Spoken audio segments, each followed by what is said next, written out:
The transformation of human society from nomadic hunter-gatherer bands to settled agricultural communities represents one of the most profound shifts in human history. And nowhere is this transition more clearly documented than in the ancient Near East. Around 10,000 BC, as the last ice age retreated and global temperatures stabilized, the region that would later become known as Mesopotamia experienced dramatic environmental changes that set the stage for humanity's first experiment with civilization. The Fertile Crescent stretching from the Persian Gulf through modern-day Iraq and Syria to the Mediterranean coast emerged as a natural laboratory for agricultural innovation. This crescent-shaped region possessed several critical advantages that made it ideal for early farming communities. The area's diverse topography included river valleys, rolling hills, and coastal plains, each supporting different types of vegetation and wildlife. Wild cereals such as Mwi wheat, Eorn wheat, and barley grew naturally in these upland areas, while wild legumes like lentils, peas, and chickpeas provided essential protein sources. The presence of wild ancestors of domesticated animals, including sheep, goats, cattle, and pigs, created opportunities for animal husbandry that would prove essential to sustainable agriculture. Archaeological evidence from sites like Abu Hurira in northern Syria reveals the gradual transition from hunting and gathering to farming. The inhabitants of this settlement occupied from approximately 11,500 to 7,000 BC initially relied on hunting gazelle and gathering wild cereals. However, analysis of plant remains shows a gradual shift toward cultivated varieties of wheat and barley. The physical evidence tells a compelling story. Grinding stones become more numerous and sophisticated. Storage facilities appear, and the remains of domesticated animals increased dramatically in the archaeological record. The process of plant domestication involves subtle but crucial genetic changes.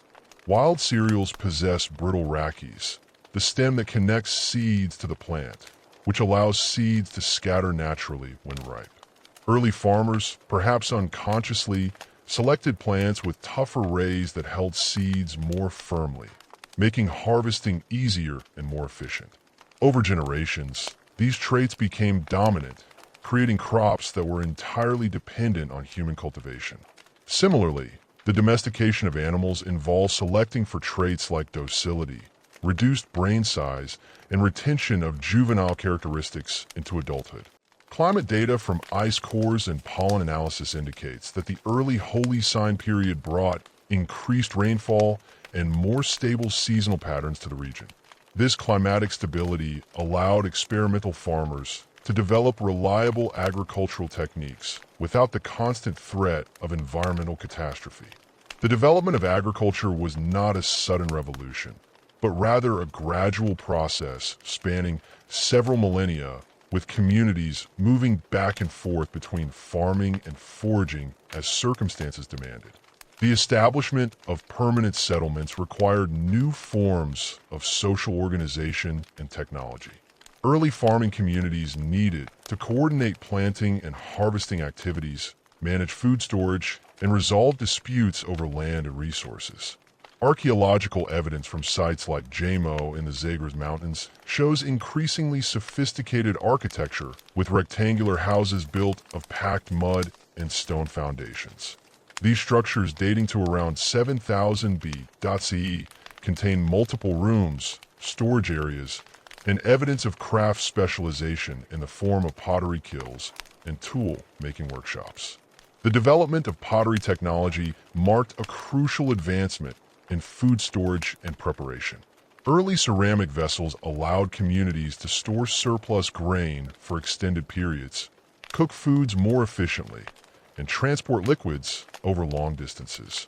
The pottery from sites like Hassuna and Samarra, dating to the 6th millennium BCE, displays increasingly sophisticated decorative techniques and standardized forms, suggesting the emergence of specialized craftspeople and established trade networks.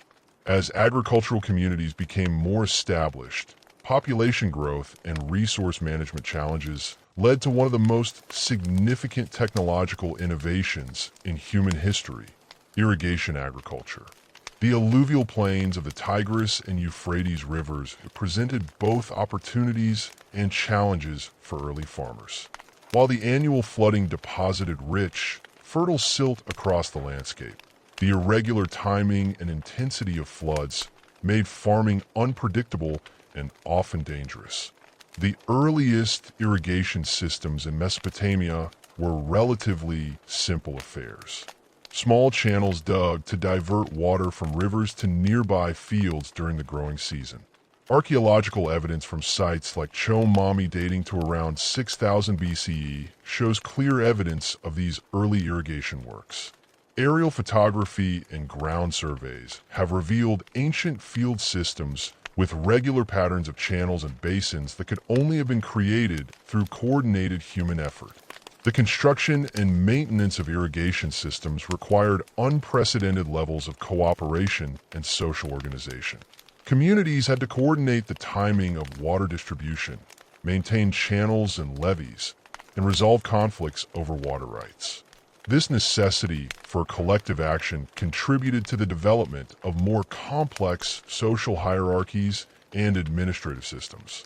Archaeological evidence suggests that certain individuals or families began to accumulate greater wealth and status, possibly through their roles in managing irrigation works or controlling access to the most productive agricultural land.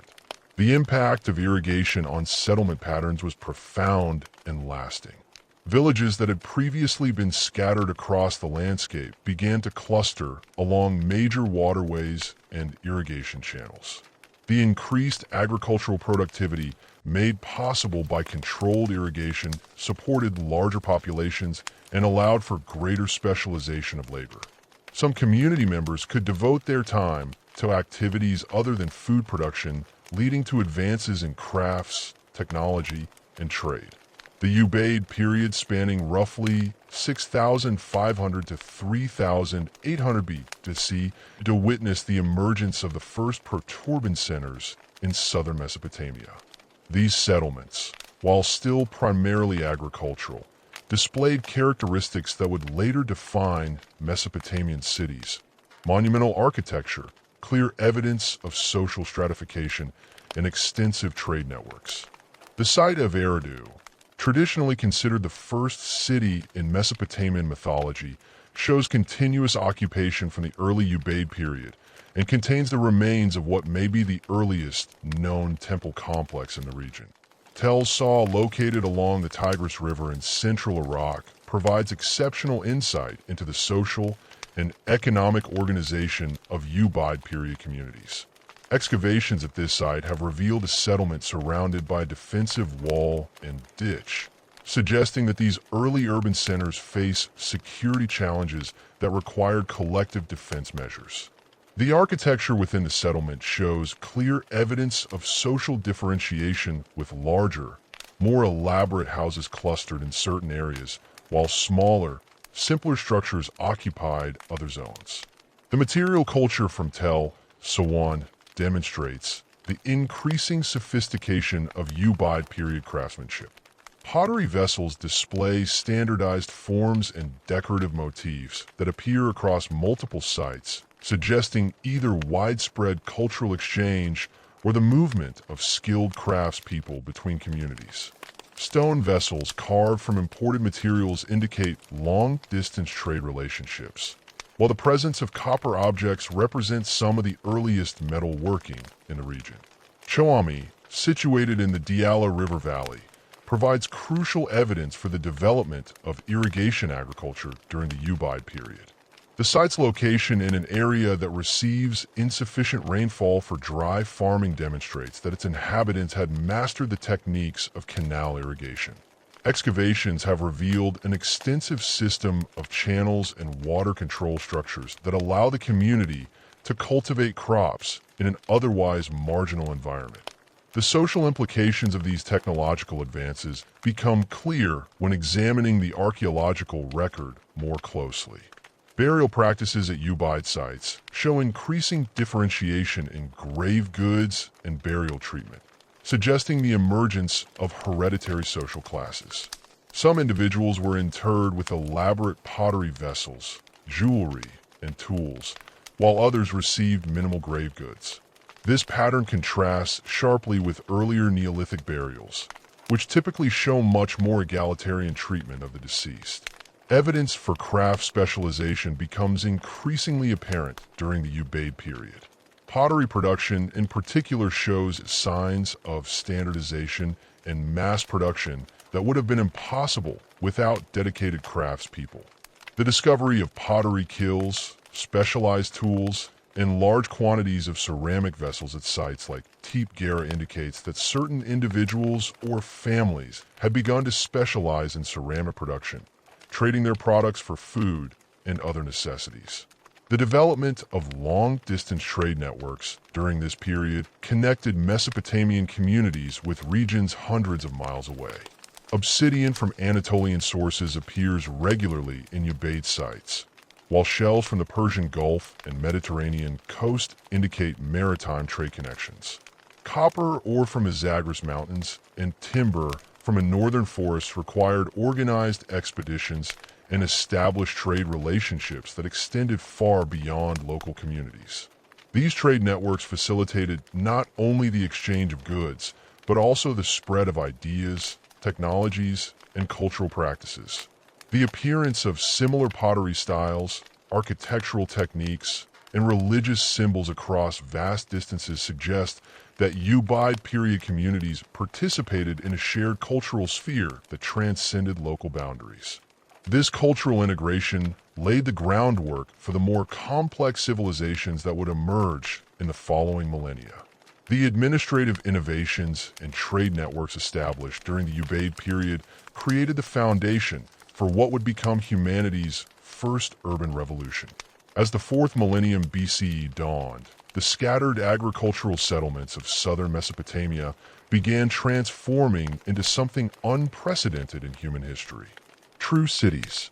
These urban centers emerging from the rich alluvial soil between the Tigris and Euphrates rivers represented a quantum leap in social organization, technological innovation, and cultural complexity that would define civilization for millennia to come. The transition from Ubaid villages to Sumerian city-states occurred gradually but decisively between 3,800 and 3,500 BCE during what archaeologists term the Uruk period.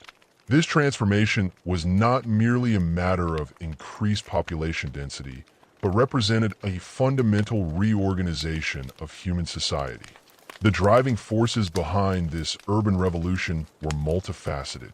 Continued population growth, intensification of agricultural production through expanded irrigation systems, increasing craft specialization, and the need for more sophisticated administrative systems to manage these complex interactions. Uruk, located in the heart of the southern Mesopotamian alveum, emerged as the world's first true city during this period. By 3200 BCE, Uruk had grown to encompass nearly 600 hectares and supported a population estimated between 40,000 and 50,000 inhabitants. The sheer scale of this settlement dwarfed anything previously seen in human history. Archaeological excavations of the site have revealed massive public buildings, extensive residential quarters, and sophisticated infrastructure that required unprecedented levels of planning and coordination to construct and maintain. The urban landscape of early Uruk was dominated by two massive temple complexes. The Anu precinct dedicated to the sky god Anu and the Yana precinct associated with the goddess Inanna. These structures were not merely religious buildings, but served as the economic and administrative centers of the city. The Anu ziggurat, rising approximately 13 m above the surrounding plain, represented one of humanity's first attempts at monumental architecture. Its construction required the coordinated labor of thousands of workers, sophisticated engineering knowledge, and a complex supply chain to transport materials from distant sources. The Anna complex covered nearly 9 hectares and contained multiple temples, administrative buildings, and stored facilities.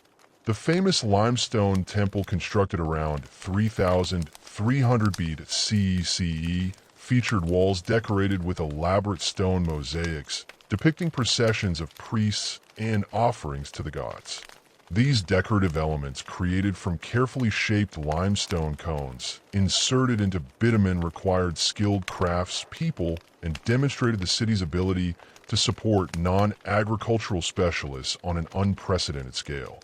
Contemporaneous with Uruk's rise, other major urban centers emerged across the Mesopotamian landscape. Situated near the ancient coastline of the Persian Gulf, developed into a major commercial hub that controlled maritime trade routes extending to the Indus Valley and beyond.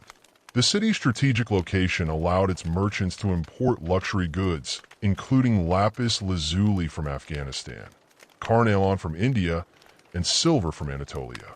Archaeological evidence from the Royal Cemetery at Ur, dating to the early dynastic period, reveals the extraordinary wealth accumulated by the city's elite through these extensive trade networks. Lagash, located in the eastern part of the Mesopotamian alluvium, became renowned for its advanced agricultural techniques and sophisticated irrigation systems. The city controlled an extensive network of canals that transformed thousands of hectares of marginal land into productive farmland. Cuneiform records from later periods describe the complex administrative systems required to manage water distribution, resolve disputes between farmers, and coordinate the massive labor forces needed for canal maintenance. Eridu, revered in later Mesopotamian tradition as the first city ever created, occupied a crucial position in the developing urban hierarchy. Although smaller than Uruk or Urdu's temple complex, served as a religious center for the entire region. The city's priests claimed direct descent from the primordial gods and maintained elaborate rituals that legitimized the political authority of rulers throughout Mesopotamia. Archaeological excavations have revealed 18 successive temple buildings at the site, each constructed directly above its predecessor, creating a continuous sacred space that spanned nearly 2 millennia. The emergence of these city-states coincided with one of humanity's most revolutionary innovations, the development of writing. The earliest known written documents, dating to approximately 3,200 BCE, were discovered in the Yana precinct at Uruk. These clay tablets, inscribed with a system of pictographic symbols, represent the first successful attempt to record human language in permanent form. The implications of this breakthrough cannot be overstated. Writing transformed human society by enabling the preservation and transmission of knowledge across generations and vast distances. The evolution of uniform writing from its pictographic origins to a sophisticated system capable of recording complex ideas and abstract concepts occurred over several centuries. The earliest tablets contained simple pictograms representing concrete objects. A bull's head for cattle, a barley stalk for grain, or a human head for a person. These symbols were pressed into clay using reed styluses, creating the characteristic wedge-shaped marks that gave uniform its name. As administrative needs became more complex, scribes began developing methods to represent abstract concepts and grammatical elements. The breakthrough came with the discovery that pictographic symbols could represent not just objects, but also sounds. A symbol originally representing a physical object could be used to write any word that sounded similar regardless of meaning. This rebus principle allowed scribes to record the full range of human language, including proper names, verb tenses, and complex grammatical relationships. The standardization of ununiform writing required extensive training and created a new professional class of scribes who wielded enormous influence in Mesopotamian society. Scribal schools known as ejebas emerged in major cities to train young men in the complex art of reading and writing. These institutions developed sophisticated curricula that included not only writing techniques, but also mathematics, literature, law, and religious instruction. The scribes who graduated from these schools became the backbone of Mesopotamian administration, serving as record keepers, tax collectors, legal clerks, and diplomatic correspondents. The religious worldview that underpinned Sumerian civilization was as sophisticated as its technological achievements. Sumerian cosmology envisioned the universe as a complex hierarchy of divine beings who controlled every aspect of natural and human existence. At the apex of this pantheon stood the great gods. Anu, the sky god and ultimate source of divine authority. Enlil, the lord of wind and storm who controlled the fate of humanity. And the god of fresh water and wisdom who served as humanity's protector and benefactor. Below these supreme deities existed hundreds of lesser gods, each responsible for specific aspects of the natural world or human society. Every city had its patron deity who resided in the central temple complex and served as the city's divine ruler. The relationship between gods and humans was conceived as fundamentally economic. Humans existed to serve the gods through offerings, rituals, and the maintenance of their earthly dwelling places, while the gods provided protection, prosperity, and the continuation of cosmic order. The ziggurat, the most distinctive architectural form of Mesopotamian civilization, embodied this religious worldview in physical form. These massive step pyramids constructed of mud brick and rising up to 90 m in height served as artificial mountains that connected the earthly realm with the divine sphere above. The ziggurat summit housed a small temple where the city's patron deity was believed to reside, accessible only to the highest-ranking priests who performed daily rituals to maintain the god's favor. The construction of ziggurats required extraordinary organizational capabilities and represented some of the largest construction projects undertaken by ancient societies. The Anu ziggurat Duruk, for example, contained approximately 140,000 m of mud brick, each brick individually molded, dried, and laid by hand. The logistics of organizing the workforce, procuring materials, and coordinating construction activities across multiple years demanded administrative systems of unprecedented sophistication. The priest kings who ruled early Sumerian cities derived their authority from their role as intermediaries between the human and divine realms. These rulers, known by the Sumerian title, and served simultaneously as high priests of the city's patron deity and as secular administrators responsible for maintaining order and prosperity. The concentration of religious and political authority in a single individual created a form of government that was both theocratic and bureaucratic, combining divine legitimacy with practical administrative capability. Archaeological evidence suggests that early Sumerian rulers lived in palace complexes that were integrated with temple precincts, physically embodying the connection between divine and earthly authority. These structures contain not only residential quarters for the ruler and his family, but also administrative offices, storage facilities, workshops, and audience halls where the business of government was conducted. The famous standard of dating to approximately 2600 BC depicts the ruler presiding over elaborate banquets while receiving tribute from his subjects, illustrating the ceremonial aspects of early Mesopotamian kingship. The technological innovations that emerged from Sumerian cities transformed not only Mesopotamian society, but had far-reaching impacts on human civilization as a whole. The invention of the wheel, traditionally dated to around 3500 BCE, revolutionized transportation and manufacturing throughout the ancient world.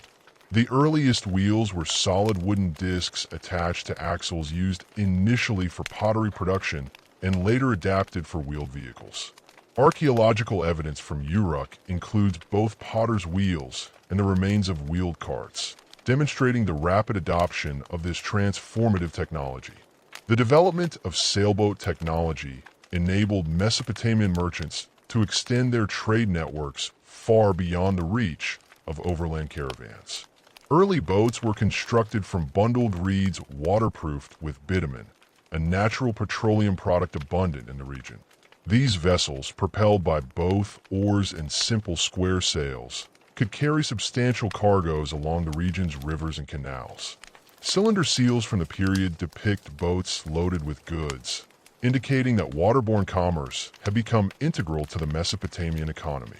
Bronze metallurgy developed through the combination of copper and tin provided Mesopotamian craftspeople with a material superior to pure copper for tool and weapon production. Bronze implements were harder, more durable, and could be cast into more complex shapes than their copper predecessors. The technology required sophisticated knowledge of ore processing, alloying techniques, and casting methods that were closely guarded trade secrets. The control of bronze production became a source of significant economic and military advantage for cities that mastered these techniques. The agricultural innovations that supported urban populations included the development of the seed plow, which allowed farmers to plant crops more efficiently and at optimal depths. This tool, pulled by oxen and operated by a single farmer, could prepare and plant fields much more quickly than traditional hand tools. The increased efficiency of agricultural production freed labor for other activities and supported the craft specialization that characterized urban society. Mesopotamian cities also pioneered new forms of economic organization that would influence commercial practices for millennia. The temple complexes served as the earliest known examples of centralized economic management, controlling vast agricultural estates, craft workshops, and trade operations. Temple administrators developed sophisticated accounting systems using cuneiform records to track production, distribution, and exchange of goods across complex supply chains. The emergence of private merchants operating independently of temple or palace authority represented another crucial development in economic organization. These entrepreneurs, known as tamaru, established trading partnerships that extended across vast distances and cultural boundaries. They developed standardized weights and measures, created credit systems that enabled long-distance commerce, and established commercial law codes that governed business relationships. The sophisticated merchant networks and administrative systems that had developed within individual Sumerian city-states during the early dynastic period created the economic and organizational foundations for an entirely new form of political organization. Around 2334 BC, a revolutionary leader emerged who would transform the fragmented landscape of competing city-states into humanity's first multi-ethnic empire. This figure, known to history as Sargon of Akkad, initiated a period of unprecedented territorial expansion and cultural synthesis that would fundamentally alter the trajectory of Mesopotamian civilization. Sargon's origins remain shrouded in legend, but archaeological evidence and later historical records suggest he rose from humble beginnings in the northern Mesopotamian city of Kish. The Akkadian territories located in the region north of Sumer proper had long served as a cultural bridge between the Sumerian south and the broader Semitic populations of Syria and the Levant. This geographic position provided Akkadian leaders with unique advantages: access to both Sumerian administrative techniques and the military traditions of nomadic Semitic peoples who had been pressing against Mesopotamian borders for centuries. The political landscape that Sargon confronted consisted of numerous independent city-states, each controlling agricultural territories and trade routes within relatively limited geographic boundaries. Her dominated maritime commerce through the Persian Gulf, while Lagae controlled extensive irrigation networks in the eastern alluvium. Uruk maintained its position as a major religious and cultural center, and Umar competed fiercely with Lagash over water rights and territorial boundaries. This fragmentation, while fostering innovation and cultural development within individual cities, created military vulnerabilities that a unified force could exploit. Sargon's initial campaigns targeted the most powerful Sumerian rulers of his era. His first major victory came against Lugal-Zagsi of Umar, who had recently conquered Uruk and established himself as the dominant power in southern Mesopotamia. The Battle of Uruk, fought around 2334 BC, demonstrated the superior military capabilities that would characterize Attian warfare. Sargon's forces employed composite bows constructed from wood, horn, and sinew that could penetrate bronze armor at distances far exceeding traditional Sumerian weaponry. These bows, adapted from designs used by nomadic peoples of the northern steppes, provided Akkadian archers with decisive advantages in both siege warfare and open field engagements. The Akkadian military machine that emerged under Sargon's leadership represented a synthesis of Mesopotamian organizational capabilities with innovative tactical approaches borrowed from diverse cultural traditions. Professional soldiers maintained through regular payments rather than seasonal conscription formed the core of Attian armies. These troops underwent extensive training in coordinated maneuvers, siege techniques, and the use of specialized equipment that gave them substantial advantages over traditional city-state militias. Attian siege warfare incorporated technological innovations that revolutionized the conduct of military operations. Mobile siege towers constructed from timber and reinforced with bronze fittings allowed attackers to approach city walls while protected from defensive fire. Battering rams operated by teams of soldiers working in coordinated shifts could breach gates and wall sections that had previously been considered impregnable. The systematic use of undermining techniques, where engineers dug tunnels beneath fortifications to collapse wall sections, demonstrated the sophisticated engineering knowledge available to Attian commanders. The conquest of individual Sumerian cities required not only military victory, but also the establishment of administrative systems capable of integrating diverse populations under unified control. Sargon's approach to governance represented a remarkable innovation in imperial administration. Rather than simply extracting tribute from conquered territories, the Akkadian system incorporated local elites into imperial hierarchies while maintaining essential aspects of traditional city-state organization. Attian governors, typically drawn from Sargon's extended family or trusted military commanders, were installed in major cities to oversee imperial interests. These officials worked alongside traditional temple administrators and local merchants to maintain economic productivity while ensuring loyalty to the central government. The system balanced imperial control with local autonomy, allowing conquered cities to maintain their religious traditions and commercial practices while contributing to the broader imperial economy. The standardization of weights and measures across the Akkadian Empire facilitated unprecedented levels of commercial integration. Bronze weight standards manufactured in central workshops and distributed throughout imperial territories ensured that merchants could conduct business across vast distances without the complications of multiple measurement systems. Standardized capacity measures for grain, oil, and other commodities eliminated many sources of commercial disputes and enabled the development of more sophisticated credit and banking systems. The adoption of Attian as the empire's administrative language created the world's first true lingua franca. While local populations continued to speak their native languages in daily life, official documents, legal proceedings, and commercial contracts were conducted in Attian using uniform script. This linguistic standardization enabled the rapid transmission of information across the empire and created a shared cultural framework that transcended ethnic and regional boundaries.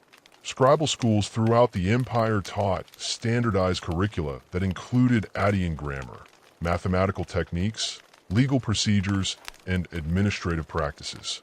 These institutions produced a professional class of administrators who could be transferred between different regions while maintaining consistent governmental standards. The mobility of trained personnel strengthened imperial unity and facilitated the spread of Attian cultural influences throughout the conquered territories. The military campaigns that extended Attian control beyond traditional Mesopotamian boundaries required logistical capabilities far exceeding anything previously attempted in the ancient world. Sargon's forces reached the Mediterranean coast, establishing control over Syrian cities and securing access to timber resources essential for construction and shipbuilding. Archaeological evidence from sites like Ella indicates that Addian influence extended into regions that had previously maintained only sporadic contact with Mesopotamian civilization. The conquest of Anatolia brought the Akkadians into contact with advanced metallurgical techniques and mineral resources that enhanced their military capabilities.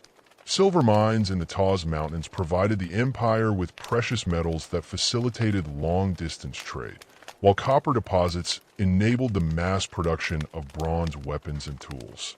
The integration of Anatolian craftspeople into the imperial economy introduced new technologies and artistic styles that enriched Addian material culture.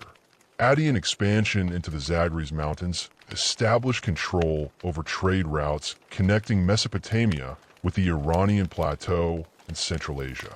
These mountain passes had long served as conduits for luxury goods, including lapis lazuli, carnelian, and exotic woods that were highly valued in Mesopotamian markets. The establishment of Addian garrisons at strategic points along these routes ensured imperial control over this lucrative commerce, while providing security for merchant caravans. The cultural synthesis that emerged within the Akkadian Empire represented one of the most significant developments in ancient Near Eastern civilization. Addian rulers adopted and adapted Sumerian religious traditions while introducing elements from their own Semitic heritage. The goddess Ishtar, an Akkadian deity associated with love and warfare, became identified with the Sumerian goddess Inanna, creating a composite religious figure that embodied characteristics from both traditions. Addian art and literature demonstrated this cultural fusion through the incorporation of Sumerian themes and motifs with distinctly Semitic stylistic elements. The famous victory stele of Nurum-Sin, Sargon's grandson, depicts the ruler ascending a mountain while trampling his enemies underfoot. The composition employs traditional Mesopotamian artistic conventions while introducing new elements, such as the king's divine horn crown and the dramatic landscape setting that reflects Semitic artistic preferences. The development of Addian literature during this period produced some of the earliest known works of epic poetry. The legends of Sargon himself, preserved in later copies, established literary conventions that would influence Near Eastern narrative traditions for millennia. These stories, combining historical events with mythological elements, created a new genre of royal literature that celebrated imperial achievements while reinforcing the divine legitimacy of Addian rule. Religious syncretism within the empire facilitated the integration of diverse populations while maintaining the essential functions of traditional worship. Local deities were incorporated into the Akkadian pantheon through identification with established Mesopotamian gods, allowing conquered peoples to maintain their religious practices within the imperial framework. This approach reduced resistance to Addian rule, while creating a more complex and inclusive religious system. The economic integration achieved under Addian rule transformed production and distribution systems throughout the empire. Specialized craft workshops established in major cities produced goods for empire-wide distribution rather than purely local consumption. Textile production concentrated in cities with access to raw materials and skilled workers supplied military units and administrative personnel throughout imperial territories. The standardization of production techniques and quality standards enabled the development of brand recognition and consumer preferences that transcended regional boundaries. Agricultural intensification programs implemented through imperial investment in irrigation infrastructure increased food production in marginal areas and supported population growth in strategic regions. The construction of major canal systems coordinated by imperial engineers and maintained through corps of labor brought previously unproductive land under cultivation. These projects required sophisticated surveying techniques and hydraulic engineering knowledge that demonstrated the advanced technical capabilities available to Addian administrators. The establishment of imperial communication systems enabled rapid information transmission across vast distances. Relay stations positioned at regular intervals along major routes maintained supplies of horses and provisions for official messengers. This network, staffed by imperial personnel and protected by military garrisons, ensured that administrative orders and intelligence reports could travel from the capital to distant provinces within weeks rather than months. The Akkadian postal system employed standardized procedures for document authentication and security that prevented forgery and ensured message integrity. Official correspondence was sealed with cylinder seals bearing unique designs that identified the sender and confirmed the document's authenticity. The development of diplomatic protocols governing communication between imperial officials and foreign rulers established precedents that would influence international relations throughout the ancient world. The military innovations that sustained Akkadian expansion included the development of professional officer corps trained in specialized military techniques. These commanders, educated in imperial minds, possessed knowledge of siege warfare, cavalry tactics, and logistical management that exceeded the capabilities of traditional city-state armies. The systematic training of officers created a military culture that emphasized discipline, innovation, and loyalty to imperial authority. Akkadian military engineering capabilities enabled the construction of fortifications and siege equipment that revolutionized warfare throughout the ancient Near East. The development of standardized fortress designs adapted to local terrain and strategic requirements created a network of defensive positions that secured imperial borders and protected vital communication routes. These fortifications, constructed using techniques that combined Mesopotamian architectural knowledge with innovations borrowed from other cultures, demonstrated the empire's ability to adapt and integrate diverse technological traditions. The collapse of the Akkadian Empire around 2154 BCE created a power vacuum that would fundamentally reshape the political landscape of Mesopotamia. The Gutian invasions from the Zagros Mountains had devastated the centralized imperial administration, leaving individual city-states to fend for themselves against both external threats and internal chaos. Trade networks that had connected distant regions under Akkadian rule fragmented into localized systems, while the sophisticated bureaucratic mechanisms that had enabled imperial governance largely disintegrated. Yet from this apparent civilizational collapse emerged what historians now recognize as one of the most remarkable periods of administrative innovation and cultural achievement in ancient Mesopotamian history.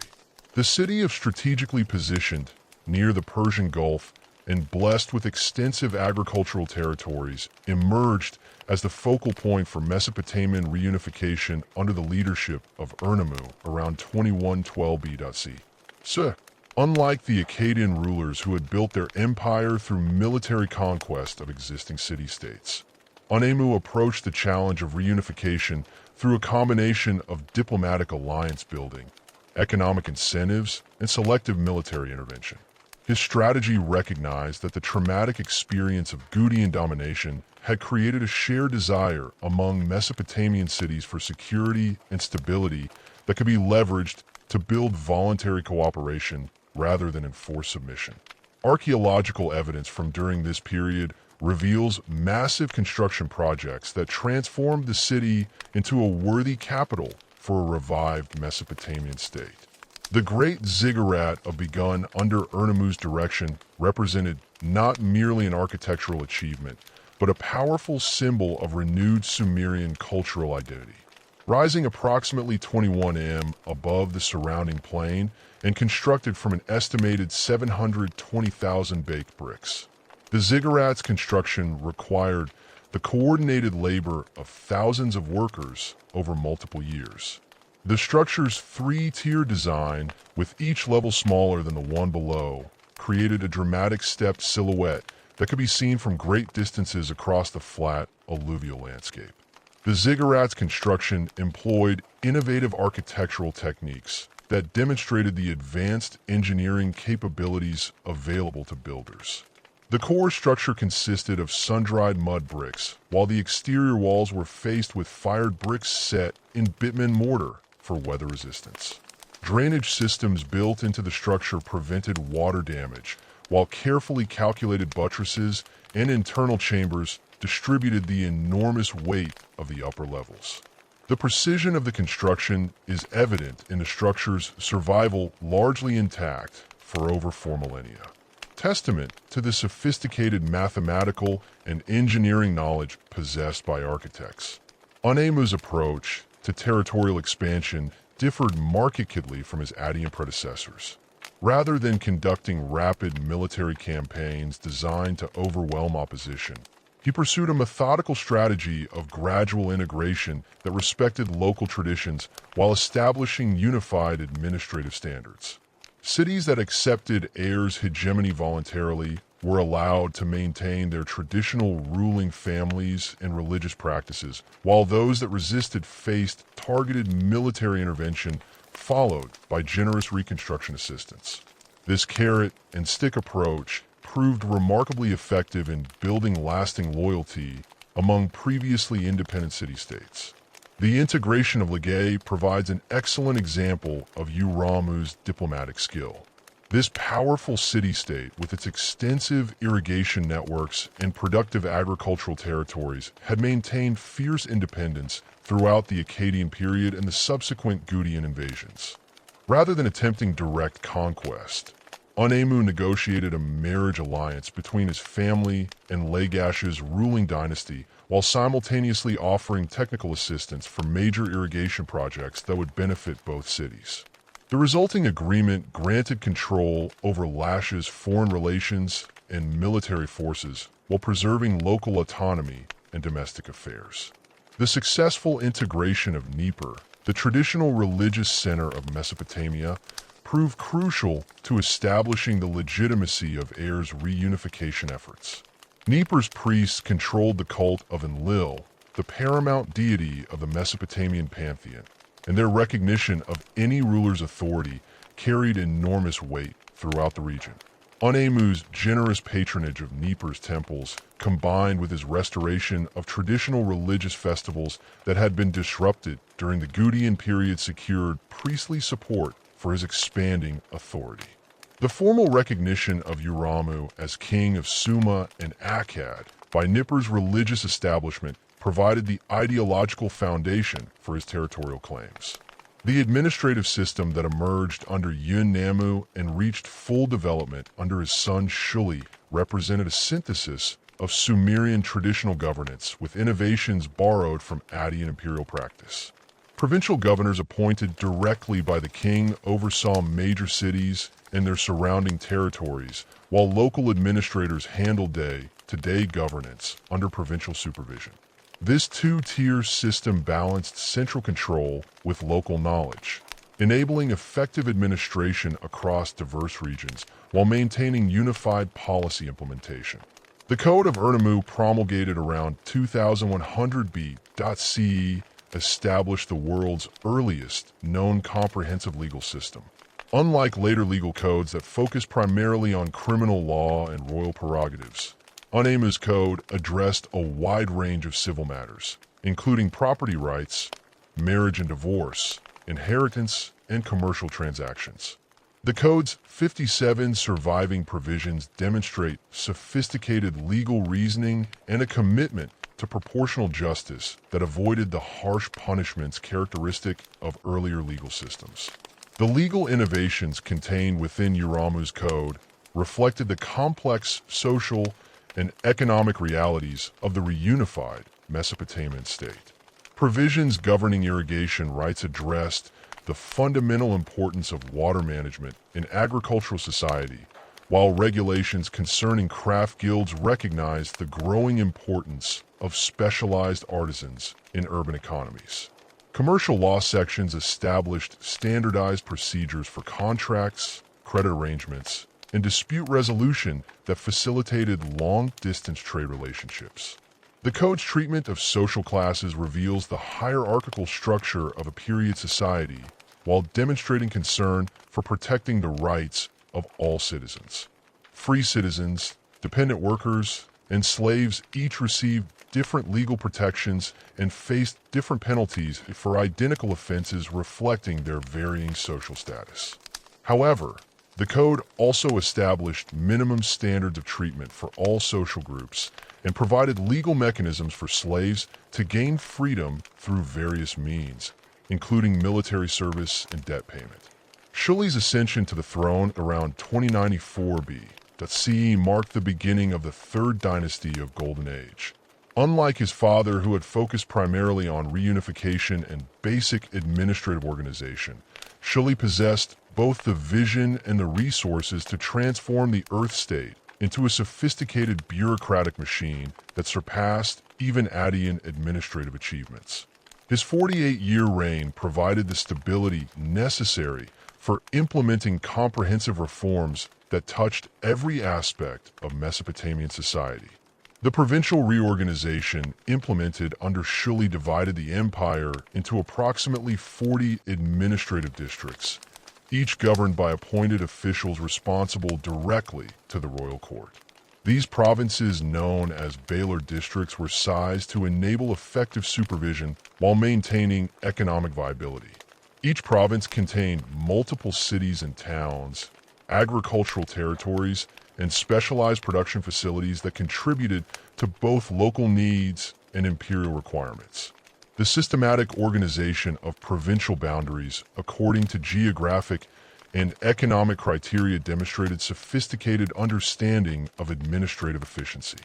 The personnel system that staffed this expanded bureaucracy represented one of the most remarkable achievements of ancient administration. Scribal schools established in major cities throughout the empire produced trained administrators capable of maintaining the complex records required for effective governance. These schools taught standardized curricula that included mathematics, accounting, legal procedures, and religious instruction, ensuring that graduates possessed the knowledge necessary for competent administrative service regardless of their posting location. The career advancement system within the bureaucracy provided incentives for competent performance while maintaining loyalty to the central government. Junior administrators began their careers in local positions under experienced supervisors, gradually assuming greater responsibilities as they demonstrated competence and reliability. Promotion to provincial positions required approval from the royal court, while the highest administrative positions were typically reserved for members of the royal family or individuals with demonstrated exceptional ability. The record-keeping systems developed under Shuli's administration achieved unprecedented levels of detail and accuracy. Clay tablets containing administrative records have been discovered in enormous quantities at sites throughout the former empire, providing modern historians with extraordinarily detailed information about ancient Mesopotamian society. These records document everything from individual worker rations to major construction projects, creating a comprehensive picture of how the world's first bureaucratic state actually functioned. The standardization of measurement systems throughout the empire facilitated both administrative efficiency and commercial development. Bronze weight standards manufactured in central workshops and distributed to provincial centers ensured uniform measurement practices across vast territories. Capacity measures for grain, oil, and other commodities were similarly standardized, eliminating a major source of commercial disputes and enabling the development of sophisticated accounting procedures. The taxation system implemented under Shuli represented a fundamental innovation in public finance. Rather than relying primarily on tribute payments from subject cities, the Earth State developed systematic taxation based on land productivity, craft production, and commercial activity. Tax assessments were calculated using standardized procedures that took into account local conditions while maintaining equitable treatment across different regions. The resulting revenue streams provided the resources necessary for maintaining the expanded bureaucracy, supporting military forces, and funding major public works projects. The temple estate system that emerged during this period demonstrated the integration of religious and economic functions that characterized Mesopotamian civilization. Major temples controlled vast agricultural territories worked by dependent laborers, while temple workshops produced textiles, metalwork, and other goods for both religious and commercial purposes. Temple administrators trained in the same scribal schools that produced secular bureaucrats, maintained detailed records of production, distribution, and exchange that contributed to the overall administrative efficiency of the state. The Drammer and provides exceptional insight into the operation of temple estates during the period. This facility served as a central collection point for livestock destined for religious sacrifices at major temples throughout the empire. The thousands of tablets found at the site document the movement of cattle, sheep, and goats from provincial territories to religious centers, revealing the complex logistical systems required to maintain traditional religious practices on an imperial scale. The agricultural innovations implemented under administration increased food production throughout the empire while supporting population growth in urban centers. New irrigation techniques, including the use of shatif lifting devices and improved canal design, brought previously marginal lands under cultivation. The systematic planning of agricultural territories with carefully calculated field sizes and crop rotation schedules maximized productivity while maintaining soil fertility over extended periods. The craft production systems that developed during this period achieved remarkable levels of specialization and quality control. Royal workshops established in major cities produced luxury goods for the court and high-ranking officials while maintaining technical standards that influence craft production throughout the empire. The standardization of production techniques, combined with quality control measures enforced by guild organizations, created brand recognition for product from specific centers that extended far beyond imperial boundaries. The textile industry, concentrated in cities with access to raw materials and skilled workers, exemplified the sophisticated production systems of the period. Workshops specializing in different aspects of textile production, spinning, weaving, dyeing, and finishing created complex supply chains that transformed raw wool and flax into finished garments and household goods. The quality and variety of textiles produced during this period, evidenced by surviving examples and detailed administrative records, demonstrate the high level of technical skill achieved by Mesopotamian craftspeople. The trade networks that connected their empire with distant regions represented a remarkable expansion of commercial relationships that had been disrupted during the post-Akkadian period. Mesopotamian merchants operating under royal charter and protection established trading posts in Anatolia, Syria, and the Iranian plateau that facilitated the exchange of manufactured goods for raw materials and luxury items. These commercial relationships required sophisticated diplomatic arrangements and legal frameworks that protected merchant interests while respecting the sovereignty of foreign rulers. The Kesh Trade Archive, discovered in central Anatolia, documents the activities of Mesopotamian merchants who established permanent trading colonies in foreign territories during the period. These merchants, operating under royal protection and following standardized commercial procedures, imported textiles and manufactured goods from Mesopotamia in exchange for silver, copper, and other materials unavailable in the alluvial plains.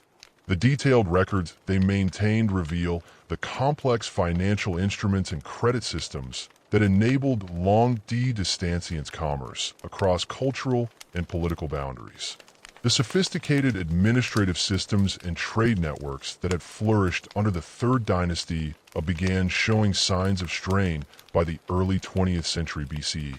The massive bureaucratic apparatus that Shulj had constructed required enormous resources to maintain, while external pressures from nomadic groups along the empire's borders created increasing security challenges. The Elamites based in the Zagros Mountains to the east had been conducting increasingly bold raids against Mesopotamian territories, while Amorite tribal confederations from the Syrian desert pressed against the empire's western boundaries. These mounting pressures would ultimately contribute to the collapse of centralized Euro authority around 2004 BCE. But the administrative innovations and cultural achievements of the period had created institutional frameworks that would profoundly influence subsequent Mesopotamian civilization. The Amorite migrations that began in earnest during the final decades of rule represented a massive demographic shift that would fundamentally alter the ethnic composition of Mesopotamia. Unlike the Gutian invasions that had destroyed the Akkadian Empire, Amorite infiltration occurred gradually through a combination of peaceful settlement, military service, and commercial activity. These Semitic-speaking peoples originating from the semi-arid regions of Syria and the northern Arabian Peninsula possessed pastoral traditions and tribal social structures that differed markedly from the urban-centered civilization of Mesopotamia. Archaeological evidence from sites along the Euphrates River reveals the establishment of Amorite settlements during the later period, often in locations that have been sparsely populated by sedentary communities. These settlements typically featured circular or oval-shaped houses constructed from stone foundations with mud brick superstructures, architectural styles that reflected nomadic building traditions adapted to permanent habitation. The material culture from these sites demonstrates a gradual adoption of Mesopotamian pottery styles and tool technologies while maintaining distinctive elements that reflected Amorite cultural identity. The integration of Amorite populations into Mesopotamian society occurred through multiple channels that demonstrated the flexibility of both cultures in adapting to changing circumstances. Amorite warriors, renowned for their skill with composite bows and mobile warfare tactics, were increasingly recruited into Mesopotamian armies as professional soldiers. Their expertise in desert warfare and knowledge of tribal territories proved invaluable for defending against other nomadic incursions, while their service in royal armies provided opportunities for social advancement and cultural assimilation. The collapse of the Earth state around 2004 BCE created opportunities for ambitious Amorite leaders to establish independent kingdoms in former imperial territories. The city of Babylon, previously a minor settlement on the Euphrates River, emerged as the capital of one such Amorite dynasty founded by Sumu-Abum around 1894 BCE. The strategic location of Babylon, positioned at the narrow point between the Tigris and Euphrates rivers where overland trade routes converged, provided significant commercial advantages that enabled the city's rapid growth and increasing political influence. The early Babylonian kingdom established by Sumu-Abum and his successors initially controlled only a limited territory around the city itself. But the dynasty's Amorite origins provided connections to tribal networks that extended far beyond traditional Mesopotamian boundaries. These relationships enabled Babylonian rulers to recruit military forces from allied tribes, while facilitating trade relationships that brought desert products and luxury goods from distant regions into Mesopotamian markets. The synthesis of Amorite tribal traditions with Mesopotamian urban civilization created a distinctive political culture that would characterize the Old Babylonian period. Contemporaneous with Babylon's rise, other Amorite dynasties established themselves in major Mesopotamian cities, creating a complex political landscape of competing kingdoms.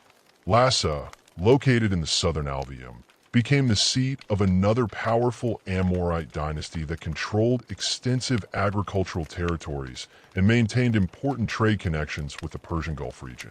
The rulers of Lhasa, including the notable King Rim-Sin, who reigned for over 60 years, pursued aggressive expansionist policies that brought them into direct conflict with Babylon and other emerging powers. The Kingdom of Mari, situated on the middle Euphrates River, represented perhaps the most successful example of Amorite political organization during this period. The city's location at the intersection of major trade routes connecting Mesopotamia with Syria and Anatolia provided enormous commercial advantages, while its rulers maintained extensive diplomatic relationships with kingdoms throughout the ancient Near East. The royal palace at Mari, covering over 2.5 hectares and containing more than 300 rooms, demonstrated the wealth and sophistication achieved by Amorite rulers who successfully adapted to urban civilization. The march, consisting of over 25,000 cuneiform tablets discovered in the palace ruins, provide unprecedented insight into the political, economic, and social conditions of the early 2nd millennium BCE. These documents reveal a complex web of diplomatic relationships, military alliances, and commercial partnerships that connected Mesopotamian kingdoms with distant regions. Letters between rulers discuss everything from marriage negotiations and territorial disputes to trade agreements and military cooperation, illustrating the sophisticated diplomatic culture that had developed among Amorite kingdoms.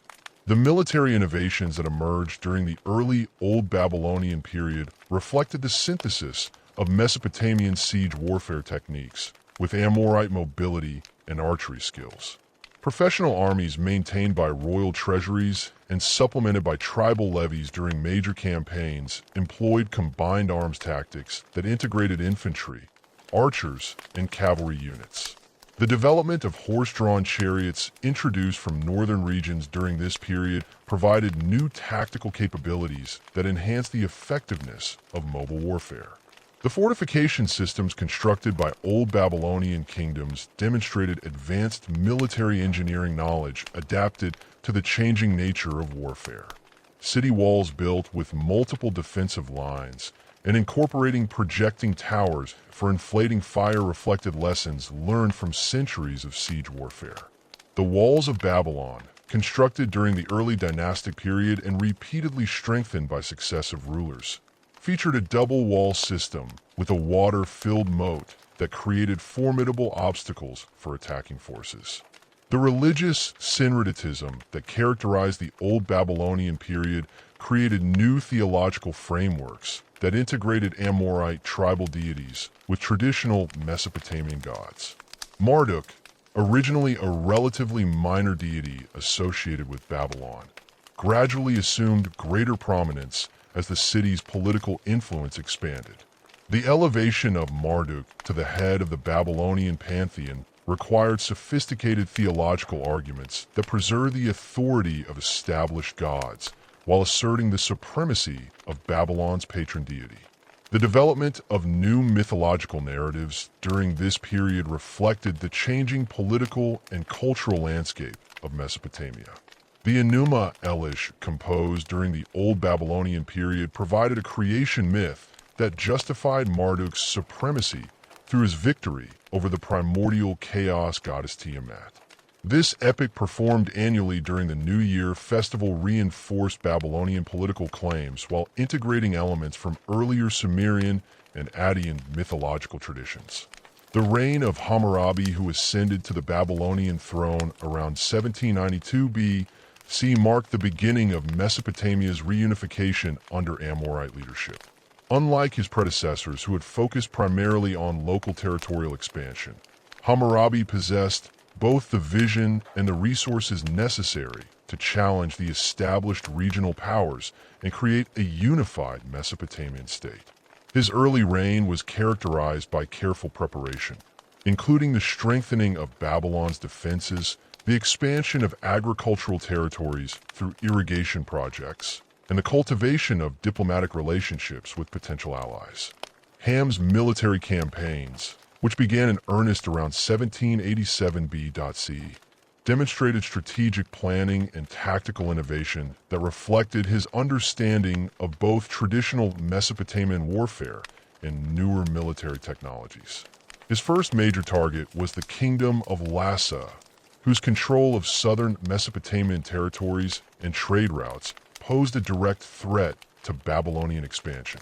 The siege of Larsa, lasting several months, showcased Hammurabi's ability to coordinate complex military operations while maintaining supply lines across hostile territory.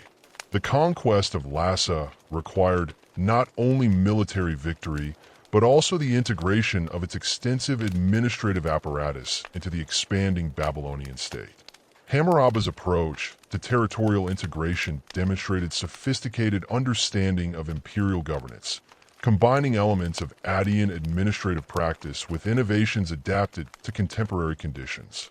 Local officials who demonstrated competence and loyalty were retained in their positions, while new administrative structures were established to ensure central control over key functions including taxation, military recruitment, and judicial administration. The campaign against Mari, Hammurab's former ally, illustrated the ruthless pragmatism that characterized his approach to interstate relations. The destruction of Mari around 1761 BC eliminated a major rival while providing access to the extensive trade networks that the city had controlled. However, the complete destruction of Mari's palace and administrative center rather than their integration into the Babylonian system reflected Hammurabi's recognition that certain rivals pose continuing threats that required elimination rather than incorporation. The Code of Hammurabi, promulgated around 1750 BC, represented the culmination of Mesopotamian legal development and established principles that would influence legal systems throughout the ancient world. The Code's 282 provisions addressed virtually every aspect of social and economic life, from property rights and commercial transactions to family relationships and criminal justice. The legal principles embodied in the Code reflected both Mesopotamian legal traditions and innovations that addressed the complex social realities of the unified Babylonian state. The famous principle of proportional justice, encapsulated in the phrase an eye for an eye, represented a significant advance in legal thinking that limited punishment to crimes actually committed rather than allowing unlimited retaliation. This principle applied throughout the Code's criminal law provisions, established clear relationships between offenses and penalties that reduced arbitrary punishment and provided predictable legal outcomes. The Code's detailed provisions governing different social classes demonstrated sophisticated understanding of social hierarchy while establishing minimum standards of treatment for all citizens. The commercial law sections of Hammurabi's Code addressed the complex economic relationships that had developed within the reunified Mesopotamian state. Provisions governing contracts, credit arrangements, and business partnerships provided legal frameworks that facilitated long-distance trade while protecting the interests of all parties involved. The Code's treatment of agricultural relationships, including sharecropping arrangements and irrigation rights, reflected the fundamental importance of farming in Mesopotamian society, while addressing disputes that had historically caused conflict between communities. The administrative systems established under Hammurabi's rule incorporated lessons learned from previous Mesopotamian empires while introducing innovations that addressed contemporary challenges. Provincial governors appointed directly by the king and responsible for specific territorial jurisdictions oversaw local administration while ensuring compliance with royal policies. The integration of traditional city-state administrative structures with imperial oversight created a flexible system that balanced central control with local autonomy. The literary achievements of the Old Babylonian period represented a flowering of Mesopotamian culture that synthesized traditional themes with contemporary concerns.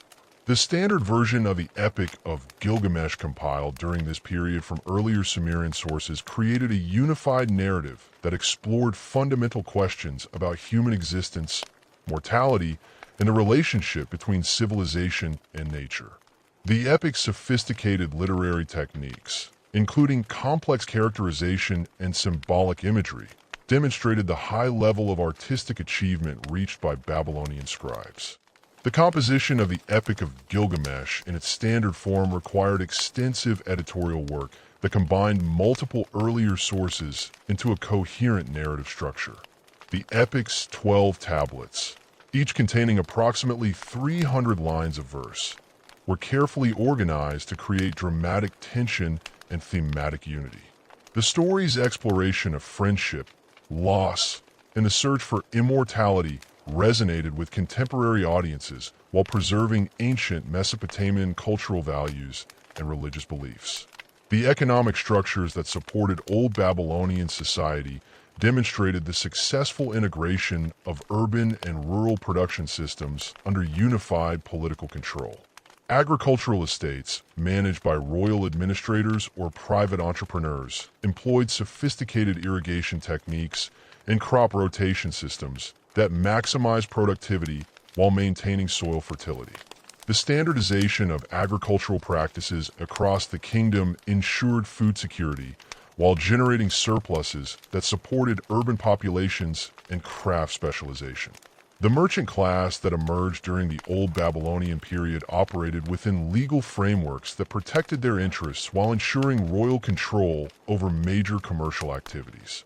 Royal charters granted trading privileges to specific individuals or organizations, while standardized commercial law provided predictable legal outcomes for business disputes.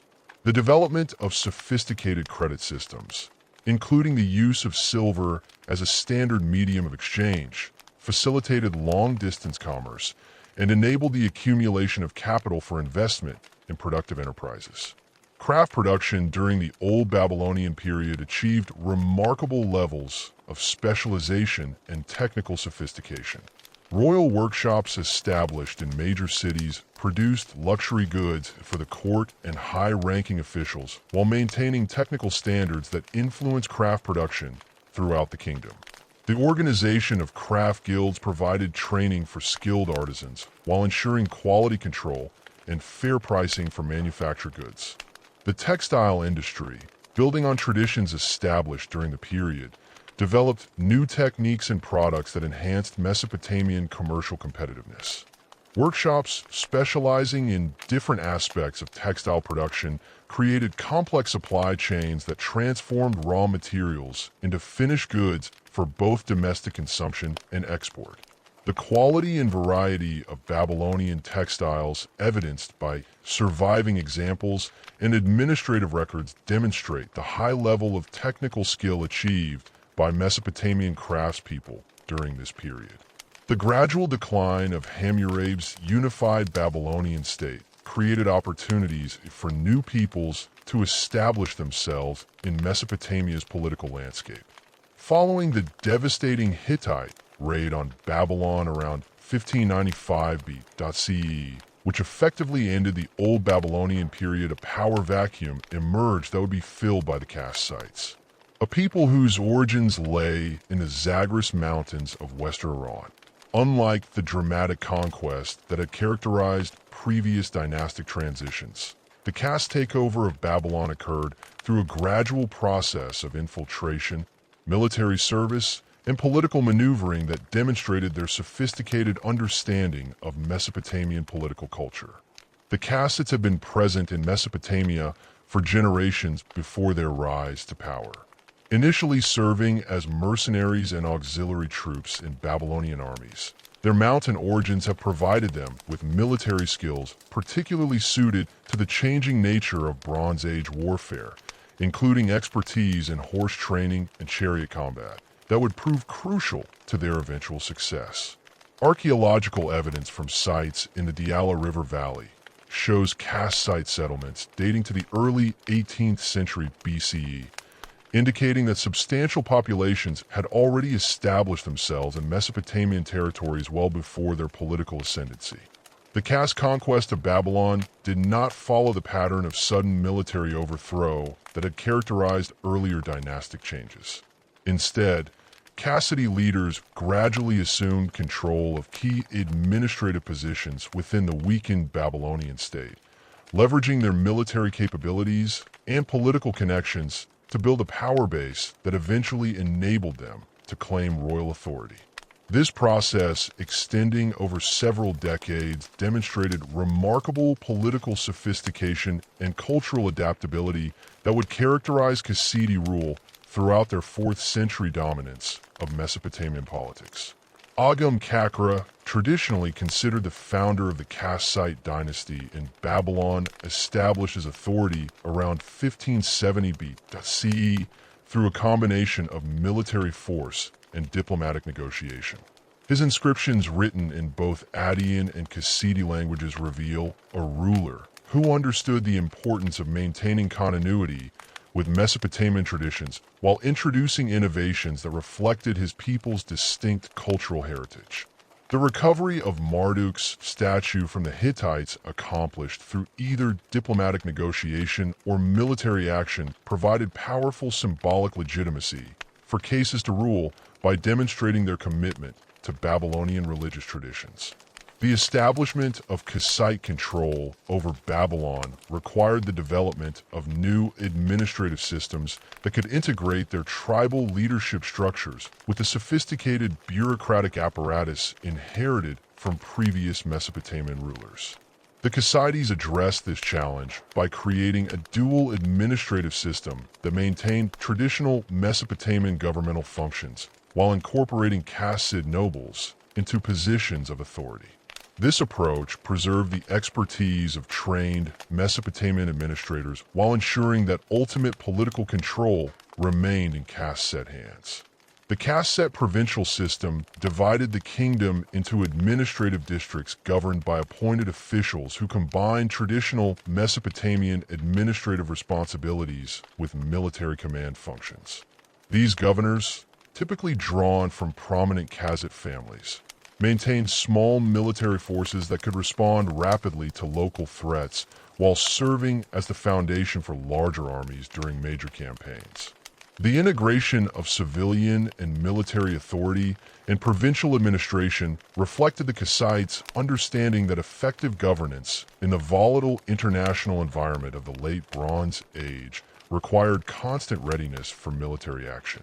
The longevity of Kassita rule, spanning over 400 years and representing the longest ruling dynasty in Mesopotamian history, resulted from their ability to adapt to changing circumstances while maintaining core elements of their political and cultural identity.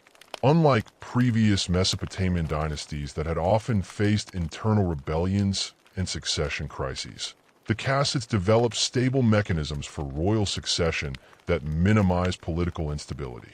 Their system of co-rulership, where designated heirs assumed increasing responsibilities before formal succession, ensured smooth transitions of power that preserved governmental continuity.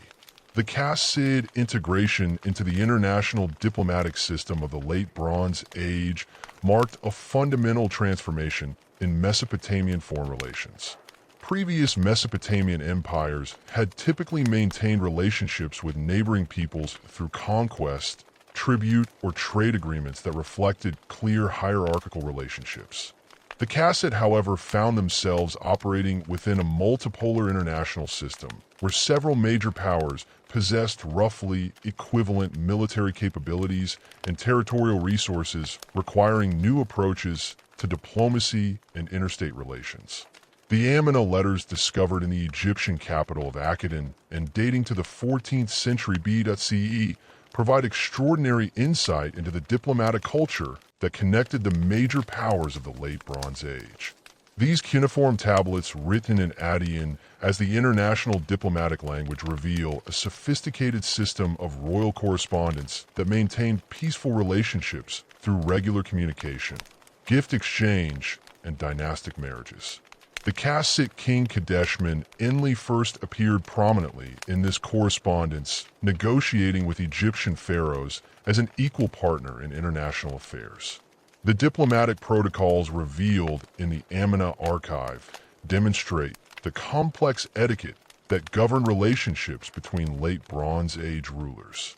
Royal letters followed standardized formats that began with elaborate greetings and inquiries about the recipient's health and well-being, proceeded through discussions of specific diplomatic issues, and concluded with detailed inventories of gifts being exchanged.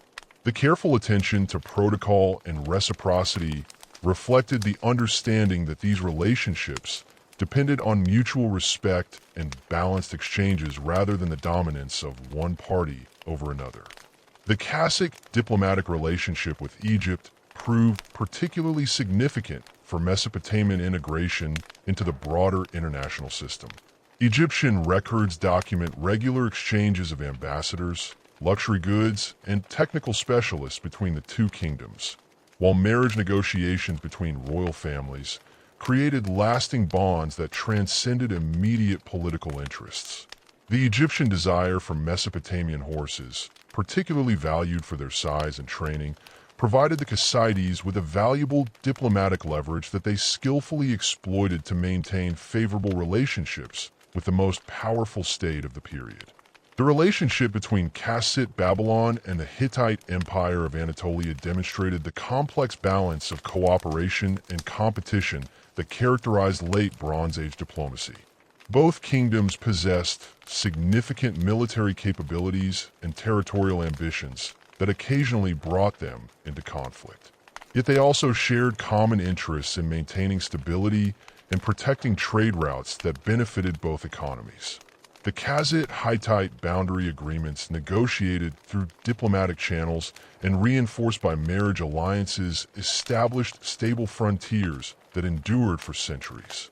The emergence of Assyria as a major power during the Kassite period created new challenges and opportunities for Mesopotamian diplomacy.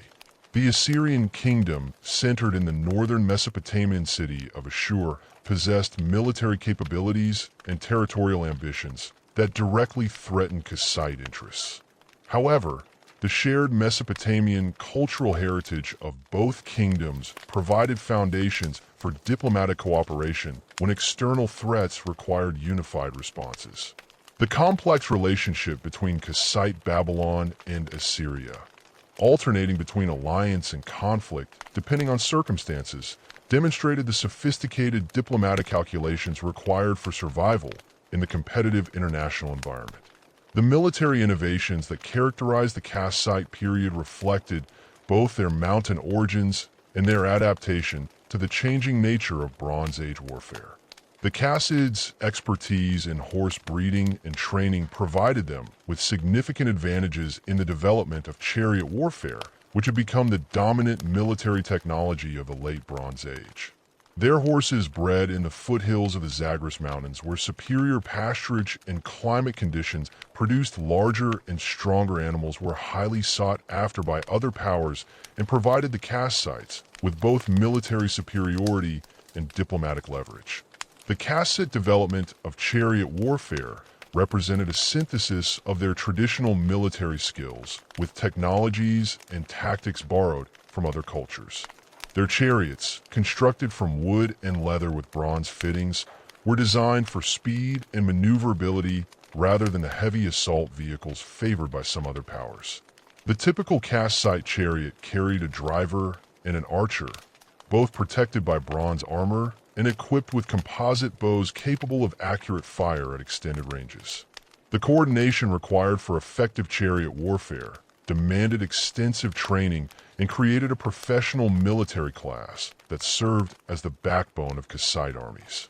The Kassite military organization integrated traditional Mesopotamian infantry tactics with their innovations in mobile warfare. Infantry units equipped with bronze weapons and organized into disciplined formations provided the stability and staying power necessary for siege warfare and offensive operations. The combination of infantry and chariot forces created combined arms capabilities that proved highly effective against both traditional Mesopotamian enemies and the new military challenges posed by other late Bronze Age powers.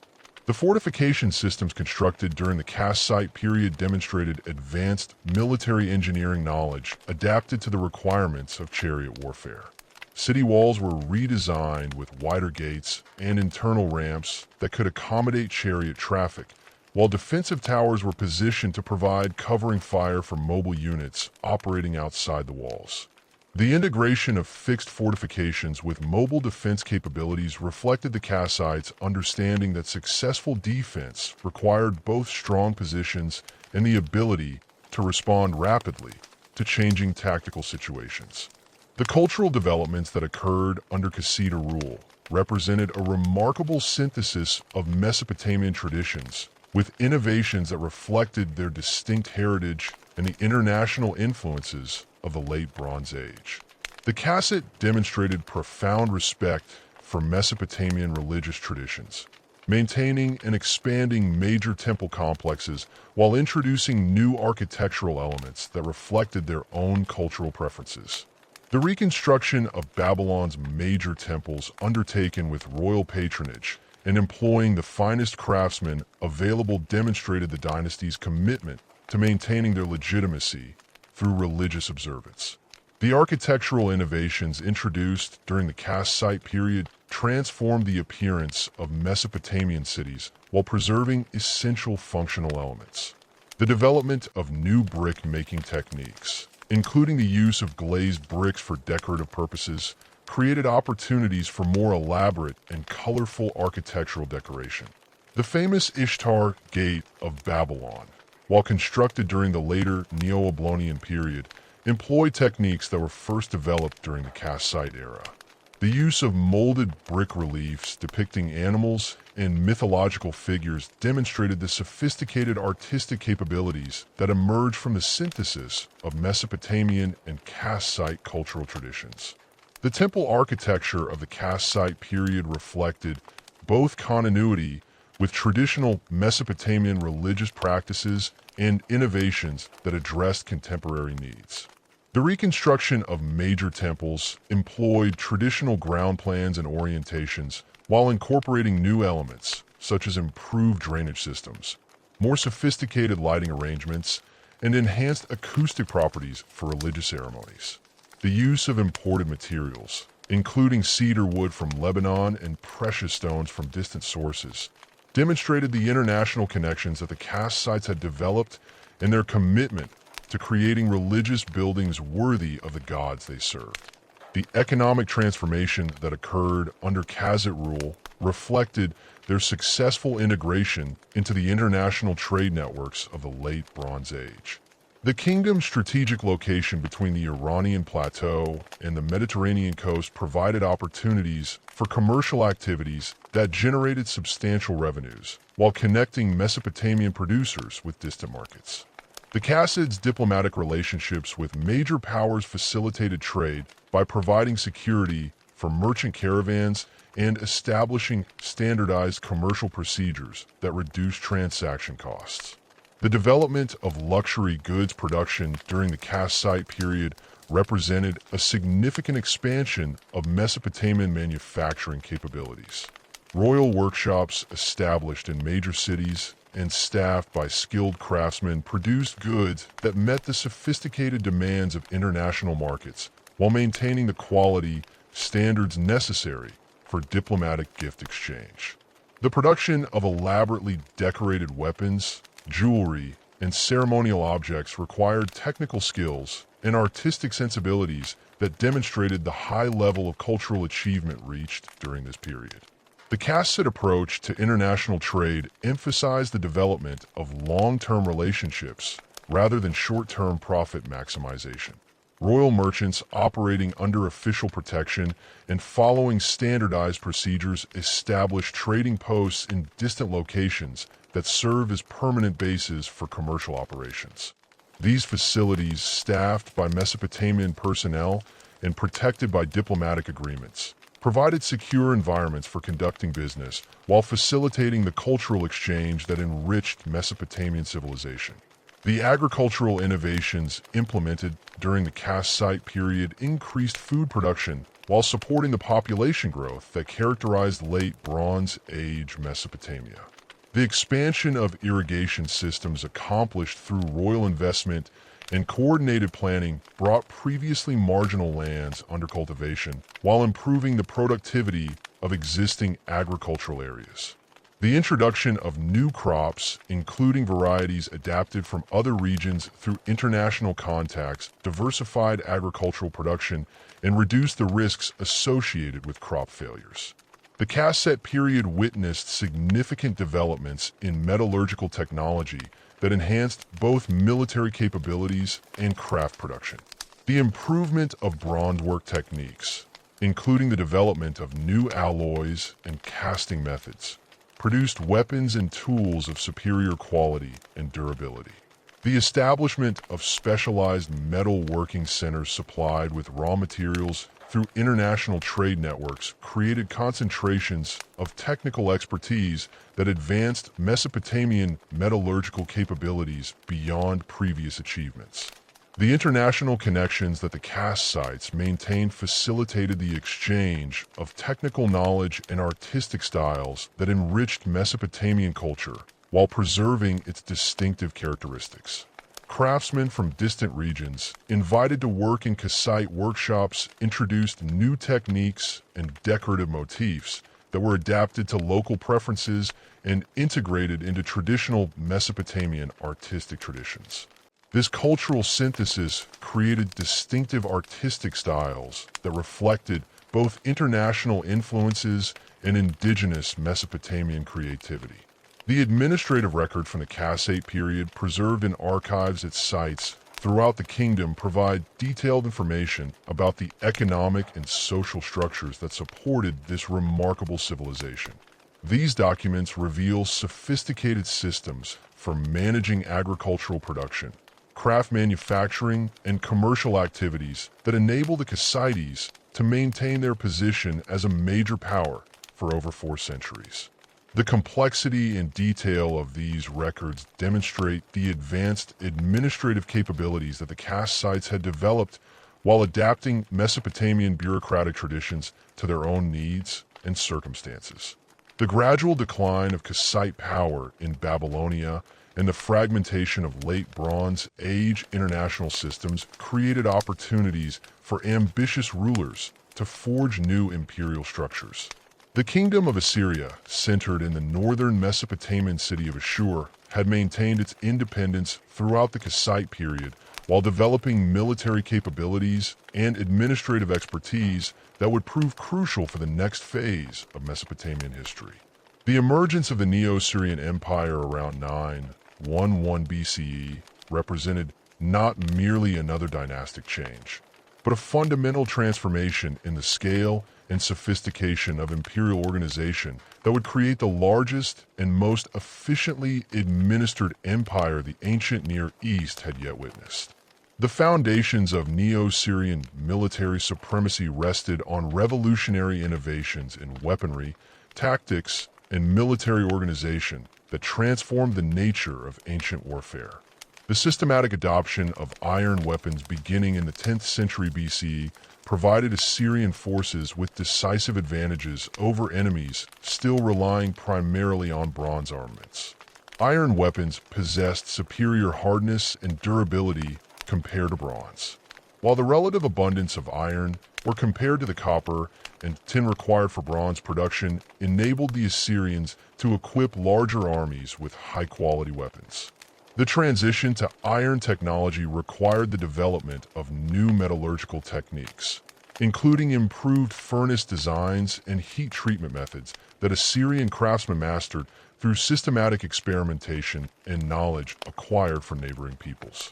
The Assyrian military machine that emerged under Adarari and reached full development under his successors represented the world's first truly professional army. Unlike the seasonal levies and part-time militias that had characterized earlier Mesopotamian warfare, the Assyrian military consisted of full-time soldiers who received regular pay, standardized equipment, and systematic training in specialized combat techniques. The professional officer corps drawn from the Assyrian nobility and educated in military minds possessed knowledge of siege warfare, logistics, and battlefield tactics that exceeded anything previously seen in the ancient world. The organizational structure of the Assyrian army reflected careful attention to both tactical effectiveness and administrative efficiency. Infantry units, typically consisting of 1,000 men commanded by a professional officer, were organized into larger formations that could operate independently or in coordination with other units depending on tactical requirements. Archers equipped with composite bows constructed from wood, horn, and sinew provided long-range firepower that could penetrate enemy armor at distances exceeding 200 m. Heavy infantry protected by iron-scale armor and carrying iron-tipped spears and swords formed the backbone of Assyrian battle formations and proved capable of sustained combat in the most demanding conditions. The development of Assyrian siege warfare capabilities revolutionized the conduct of military operations throughout the ancient Near East. Traditional city fortifications designed to withstand attacks by infantry and archers proved inadequate against the sophisticated siege engines and systematic assault techniques employed by Assyrian forces. The Assyrians perfected the use of battering rams, massive wooden devices reinforced with iron fittings and operated by teams of soldiers working in coordinated shifts. These engines, mounted on wheeled platforms and protected by leather-covered wooden frames, could breach gates and wall sections that had previously been considered impregnable. The systematic use of siege towers, mobile structures that could be moved against enemy fortifications to provide elevated platforms for archers and assault troops, demonstrated the advanced engineering capabilities available to Assyrian commanders. These towers, constructed from timber and reinforced with metal fittings, stood up to 20 m in height and could accommodate dozens of soldiers. The coordination required to move these massive structures into position while under enemy fire demanded sophisticated logistical planning and battlefield communication systems that reflected the professional competence of Assyrian military organization. Assyrian siege tactics incorporated psychological warfare elements that proved as effective as physical assault techniques. The deliberate use of terror, including the public execution of captured defenders and the display of severed heads and flayed skins, created psychological pressure that often induced enemy surrender without prolonged resistance. The Assyrians understood that the reputation for ruthless treatment of those who resisted could reduce the costs and casualties associated with siege warfare by encouraging rapid capitulation. This calculated use of terror, while brutal by modern standards, represented a rational military strategy that minimized Assyrian losses while maximizing the psychological impact of their campaigns. The intelligence networks that supported Assyrian military operations provided commanders with detailed information about enemy capabilities, intentions, and vulnerabilities that enabled effective strategic planning. Professional spies operating under diplomatic cover or disguised as merchants gathered information about fortifications, troop movements, and political conditions in target territories. This intelligence, combined with systematic reconnaissance conducted by advanced units, enabled Assyrian commanders to plan campaigns with unprecedented precision and adapt their tactics to specific local conditions.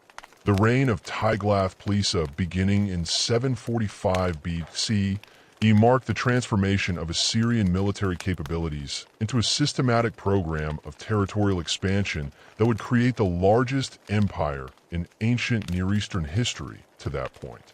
His military reforms, including the standardization of equipment and training procedures, created army units that could operate effectively across diverse geographic and climatic conditions. The establishment of permanent military bases in conquered territories provided staging areas for further expansion while ensuring the security of existing imperial holdings. Tiglath-Pileser's campaigns against the Aramean kingdoms of Syria demonstrated the effectiveness of Assyrian military innovations against sophisticated opponents. The siege of Damascus, lasting over 2 years, showcased the Assyrians' ability to maintain complex military operations across extended periods while coordinating supply lines that stretched across hundreds of kilometers. The systematic reduction of Syrian fortifications, accomplished through the coordinated use of siege engines and assault tactics, eliminated a major source of resistance to Assyrian expansion while providing access to the lucrative trade routes that connected Mesopotamia with the Mediterranean coast. The conquest of the Levantine city-states required the Assyrians to develop new approaches to governing diverse populations with distinct cultural traditions and economic systems. The deportation policies implemented by Tiglath-Pileser and his successors represented a systematic attempt to prevent rebellion by disrupting local social structures and creating mixed populations that lacked the cohesion necessary for organized resistance. Skilled craftsmen and administrators were relocated to Assyria heartland territories where their expertise could contribute to imperial development, while agricultural populations were resettled in regions where they could maintain productivity under Assyrian supervision. The administrative innovations that enabled effective governance of this vast empire represented achievements in bureaucratic organization that would influence imperial administration for centuries. The provincial system established by Tiglath-Pileser divided conquered territories into manageable administrative units governed by appointed officials responsible directly to the royal court. These provinces typically centered on major cities and encompassing surrounding agricultural territories were sized to enable effective supervision while maintaining economic viability. Provincial governors drawn from the Assyrian nobility and supported by professional administrative staffs possessed both civilian and military authority that enabled rapid response to local challenges.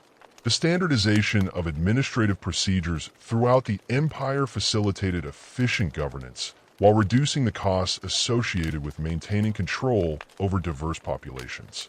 Uniform taxation systems based on standardized assessments of agricultural productivity and commercial activity provided predictable revenue streams that supported imperial military forces and administrative apparatus.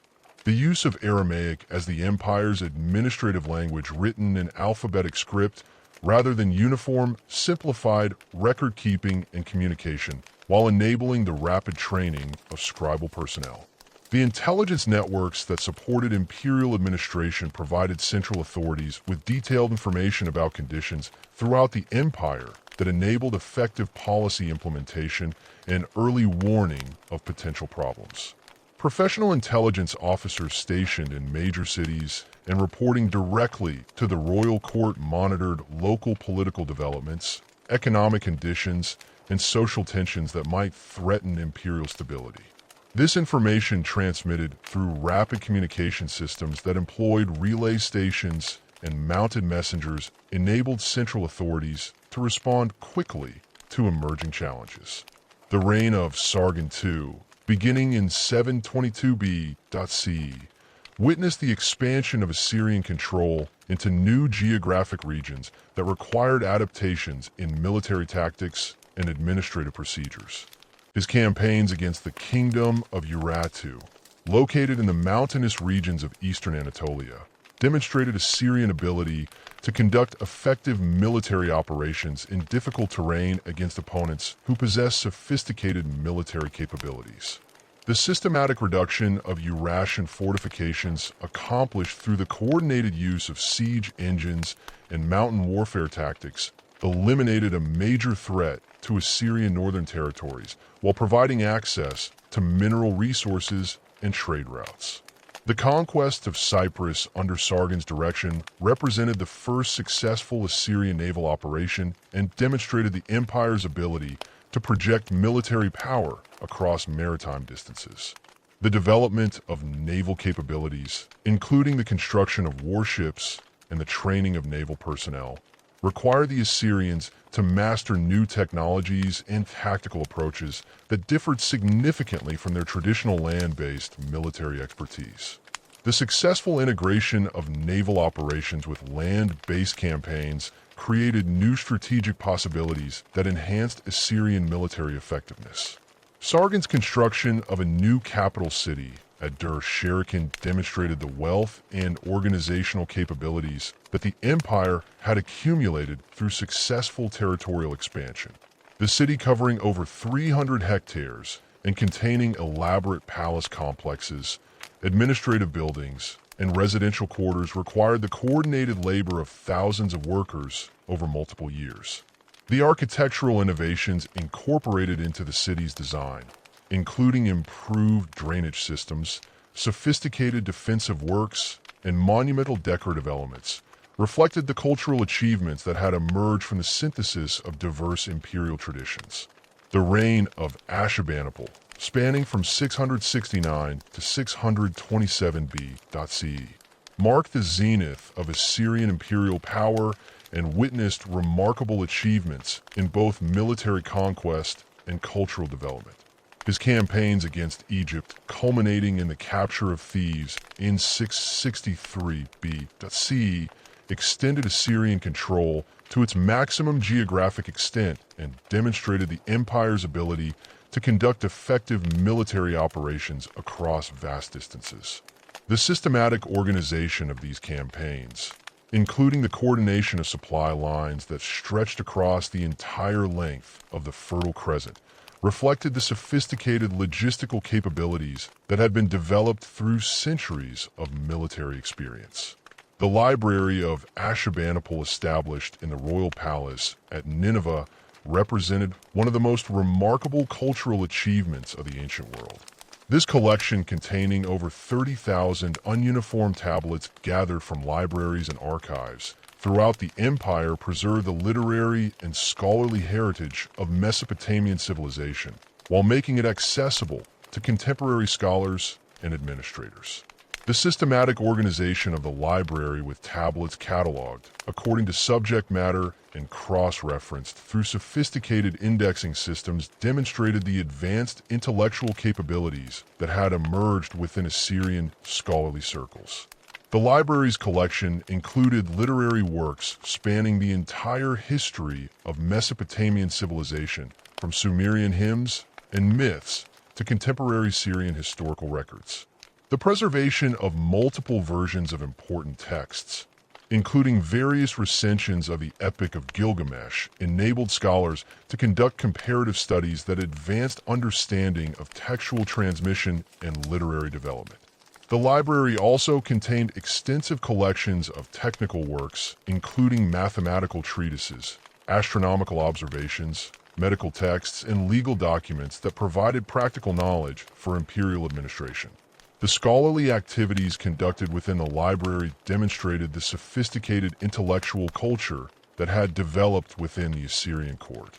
Professional scribes trained in multiple languages and writing systems produced new editions of classical texts, while creating original works that address contemporary concerns. The development of new scholarly methods, including systematic approaches to textual criticism and historical analysis, reflected the advanced educational systems that had been established to support imperial administration. The artistic achievements of the Neo-Assyrian period, exemplified by the palace reliefs and sculptural programs created for royal residences, demonstrated the cultural sophistication that had emerged from a synthesis of diverse imperial traditions. The palace reliefs at Nineveh, covering thousands of square meters of wall surface, depicted royal hunting scenes, military campaigns, and religious ceremonies with unprecedented detail and artistic sophistication. These works, carved from limestone slabs and originally painted in bright colors, served both decorative and propagandistic functions by celebrating royal achievements while demonstrating the empire's cultural superiority. The technical innovations employed in creating these artistic works reflected the advanced craft capabilities that had been developed within imperial workshops. The use of standardized carving techniques, combined with sophisticated compositional principles, enabled teams of craftsmen to create unified artistic programs that maintained consistent quality across vast decorative schemes. The integration of textual elements with visual imagery, including ununiform inscriptions that provided historical context for depicted scenes, demonstrated the sophisticated understanding of visual communication that had been achieved by Assyrian artists. The palace architecture that housed these artistic programs reflected the monumental scale and sophisticated planning that characterized Assyrian imperial construction. The palace at Nineveh, covering over 200 hectares and containing dozens of courtyards and hundreds of rooms, required the coordinated efforts of thousands of workers over multiple decades. The building's sophisticated infrastructure, including drainage systems, water supply networks, and ventilation arrangements, demonstrated the advanced engineering capabilities that had been developed to support imperial administration. The economic systems that supported this vast imperial apparatus represented achievements in administrative organization that enabled effective resource management across diverse geographic regions. The tribute system, which required subject territories to provide regular payments in goods and services, created revenue streams that supported imperial military forces and administrative personnel. The systematic assessment of tribute obligations based on detailed surveys of agricultural productivity and commercial activity ensured that imperial demands remained within the economic capabilities of subject populations while maximizing revenue generation. The trade networks that connected the empire with distant regions provided access to luxury goods and raw materials that enhanced imperial wealth while demonstrating Assyrian power to foreign observers. Royal merchants operating under official protection and following standardized procedures established trading relationships that extended from the Iranian plateau to the Mediterranean coast. These commercial activities, supported by diplomatic agreements and military guarantees, generated substantial revenues, while facilitating the cultural exchange that enriched Assyrian civilization. The manufacturing systems that produced goods for both imperial consumption and international trade demonstrated the sophisticated craft capabilities that had been developed within Assyrian territories. Royal workshops established in major cities and staffed by skilled craftsmen produced luxury goods that met the demanding standards of imperial courts while maintaining the quality necessary for diplomatic gift exchange. The standardization of production techniques, combined with quality control measures enforced by professional supervisors, created manufacturing capabilities that exceeded anything previously achieved in the ancient world. The collapse of the Neo-Assyrian Empire in 609 BCE created a power vacuum that would be filled by one of the most spectacular and culturally significant dynasties in Mesopotamian history. The Neo-Babylonian Empire, established by Nabopolassar in 626 BCE, represented not merely a political revival, but a conscious attempt to restore Babylonian glory while incorporating the administrative innovations and international connections that had characterized the preceding Assyrian period under the leadership of Nebuchadnezzar II, who ascended to the throne in 605 BC. This renewed Babylonian state would achieve unprecedented architectural magnificence, military success, and cultural achievement that would make Babylon synonymous with imperial grandeur throughout the ancient world. Nebuchadnezzar's architectural vision for Babylon reflected both his political ambitions and his understanding of monumental construction as a tool of imperial legitimacy.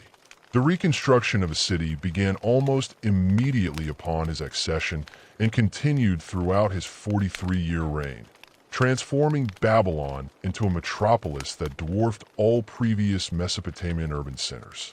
The city's new layout, covering approximately 850 hectares within its outer walls, incorporated sophisticated urban planning principles that balanced ceremonial magnificence with practical functionality. The famous double wall system, consisting of an outer wall 7 m thick and an inner wall 6.5 m thick, created a defensive perimeter that extended for over 18 kilometers and included numerous towers positioned at regular intervals to provide overlapping fields of fire. The Ishtar Gate, perhaps the most celebrated architectural achievement of the Neo-Babylonian period, demonstrated the sophisticated artistic and engineering capabilities that had been developed under royal patronage. This massive structure, standing approximately 15 m high and constructed from brilliant blue glazed bricks, served as the northern entrance to the inner city and the starting point for the great processional way that led to the city's ceremonial center. The gate's surface decoration consisted of over 575 relief figures depicting dragons, bulls, and lions executed in glazed brick technique that required extraordinary technical skill and artistic sophistication. The dragons, representing Marduk, the patron deity of Babylon, were rendered in yellow and brown glazes against the blue background, while the bulls of Adad and lions of Ishtar were depicted in white and yellow glazes that created a stunning polychromatic effect. The construction of the Ishtar Gate required the coordination of numerous specialized craftsmen working with materials and techniques that pushed the boundaries of contemporary technology. The glazed bricks, each individually molded and fired, were produced in workshops that had mastered the complex chemistry of ceramic glazes while maintaining the precise color standards necessary for the gate's decorative program. The relief figures carved in low relief before glazing required skilled artisans capable of creating consistent iconographic representations across hundreds of individual bricks. The assembly of these elements into the final structure demanded sophisticated engineering knowledge to ensure structural stability while maintaining the precise alignment necessary for the decorative program's visual impact. The processional way extending from the Ishtar Gate to the city's ceremonial center represented one of the most ambitious urban planning projects undertaken in the ancient world. This avenue, approximately 20 m wide and extending for over 600 meters, was paved with limestone slabs and bordered by walls decorated with glazed brick reliefs depicting 120 striding lions. The lions, rendered in yellow and red glazes against blue backgrounds, created a powerful visual experience that reinforced the ceremonial significance of the route while demonstrating the empire's artistic capabilities. The street's construction required the excavation and preparation of foundations, the installation of sophisticated drainage systems to prevent water damage, and the careful positioning of decorative elements according to precise architectural specifications. The reconstruction of Babylon's ziggurat, known as Edamani and later famous as the Biblical Tower of Babel, represented Nebuchadnezzar's most ambitious architectural undertaking. This massive structure, rising approximately 90 m above the surrounding plain, consisted of 7 terrace levels constructed from millions of mud bricks faced with fired brick. The ziggurat's base measured 91 m on each side, making it one of the largest religious structures ever constructed in Mesopotamia. The building's interior contained a complex system of chambers, stairways, and ramps that provided access to the temple at its summit, while incorporating storage facilities and administrative offices necessary for the religious complex's operation. The engineering challenges posed by the ziggurat's construction required innovations in structural design and construction techniques that demonstrated the advanced technical capabilities available to Nebuchadnezzar's builders. The massive weight of the upper levels necessitated the development of sophisticated foundation systems that distributed loads evenly across the underlying soil. The structure's drainage systems, incorporating both surface channels and internal conduits, prevented water damage while maintaining structural integrity across the building's enormous mass. The coordination of materials and labor required for the project's completion demanded administrative capabilities that reflected the sophisticated bureaucratic systems that had been developed to support imperial construction programs. The palace complex constructed by Nebuchadnezzar adjacent to the processional way demonstrated the integration of ceremonial magnificence with practical administrative functionality that characterized Neo-Babylonian royal architecture. The southern palace, covering approximately 5 hectares and containing over 600 rooms, served as both the royal residence and the empire's administrative center. The building's throne room, measuring 52 m in length and 17 m in width, provided a suitably impressive setting for royal audiences while incorporating acoustic design features that enhanced the ceremonial impact of royal pronouncements. The palace's decorative program, executed in glazed brick reliefs and painted plaster, depicted royal hunting scenes, religious ceremonies, and tribute processions that celebrated imperial achievements while reinforcing the divine nature of royal authority. The legendary Hanging Gardens of Babylon, described by classical authors as one of the 7 wonders of the ancient world, represented the pinnacle of Neo-Babylonian horticultural and engineering achievement.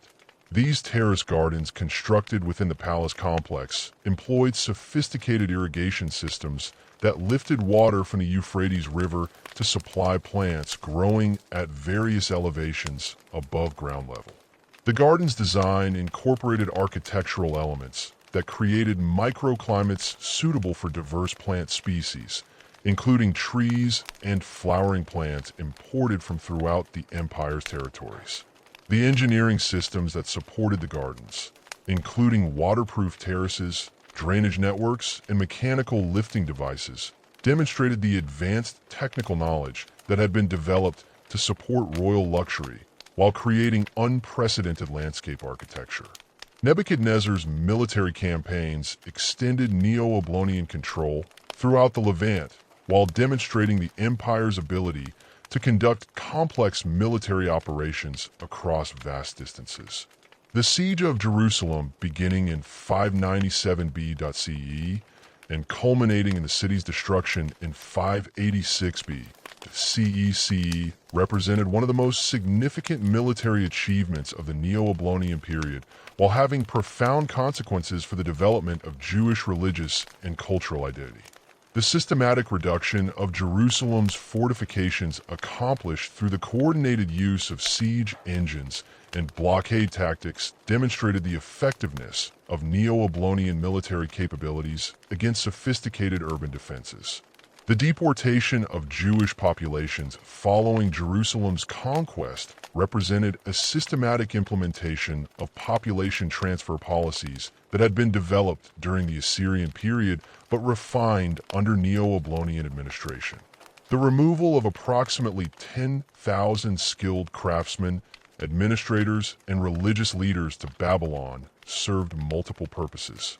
It eliminated potential sources of rebellion in conquered territories while providing the empire with valuable human resources for construction projects and administrative positions. The deportees were settled in established communities near Babylon where they could maintain their cultural identity while contributing to imperial development programs. The Babylonian Exile, as this deportation came to be known, had profound impacts on Jewish religious development that extended far beyond its immediate political consequences.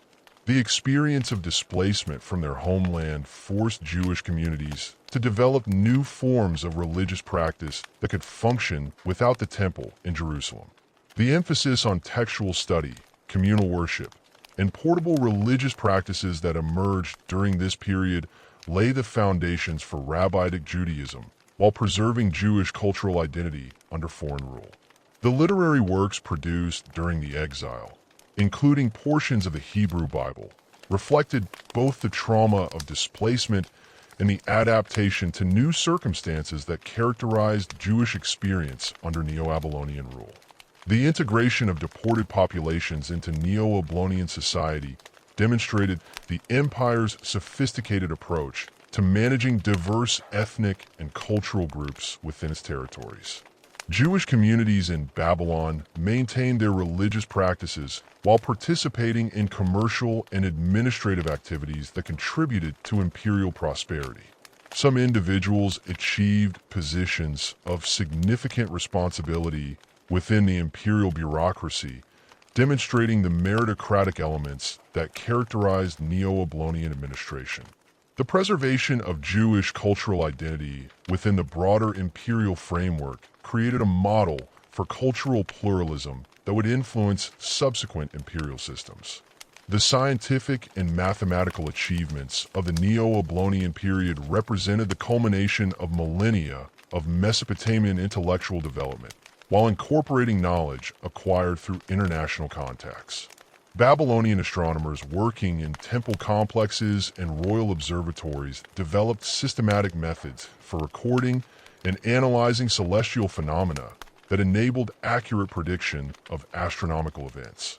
The Venus tablet of Amisaduqa compiled during this period contained detailed observations of planetary movements that demonstrated the sophisticated mathematical techniques employed by Babylonian astronomers. The development of mathematical astronomy during the Neo-Babylonian period required innovations in numerical methods and geometric analysis that advanced mathematical knowledge throughout the ancient world. Babylonian mathematicians developed sophisticated techniques for calculating planetary positions, eclipse predictions, and calendar correlations that required the manipulation of large numbers and complex geometric relationships. The sexagesimal number system, inherited from earlier Mesopotamian traditions, provided the numerical framework for these calculations while enabling the development of trigonometric concepts that would influence mathematical development for centuries. The astronomical observations conducted during this period produced detailed records of celestial phenomena that provided the empirical foundation for theoretical developments in mathematical astronomy. The systematic recording of lunar eclipses, planetary conjunctions, and stellar positions created databases that enabled astronomers to identify recurring patterns and develop predictive models. These observations, recorded on cuneiform tablets and preserved in temple archives, represented the world's first systematic approach to empirical scientific investigation. The calendar systems developed by Neo-Babylonian astronomers addressed the practical needs of agricultural and religious scheduling while incorporating sophisticated mathematical principles. The lunar calendar, based on careful observation of lunar phases, required periodic adjustments to maintain synchronization with the solar year.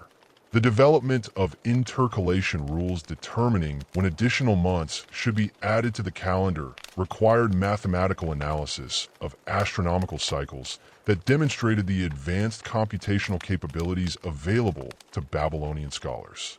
The mathematical innovations of the Neo-Babylonian period extended beyond astronomical applications to include developments in algebra, geometry, and numerical analysis that influenced mathematical traditions throughout the ancient world.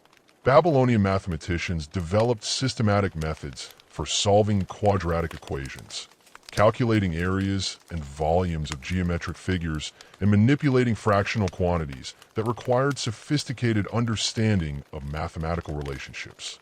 The mathematical tablets from this period reveal problem-solving techniques and computational methods that demonstrate the high level of mathematical sophistication achieved by Babylonian scholars.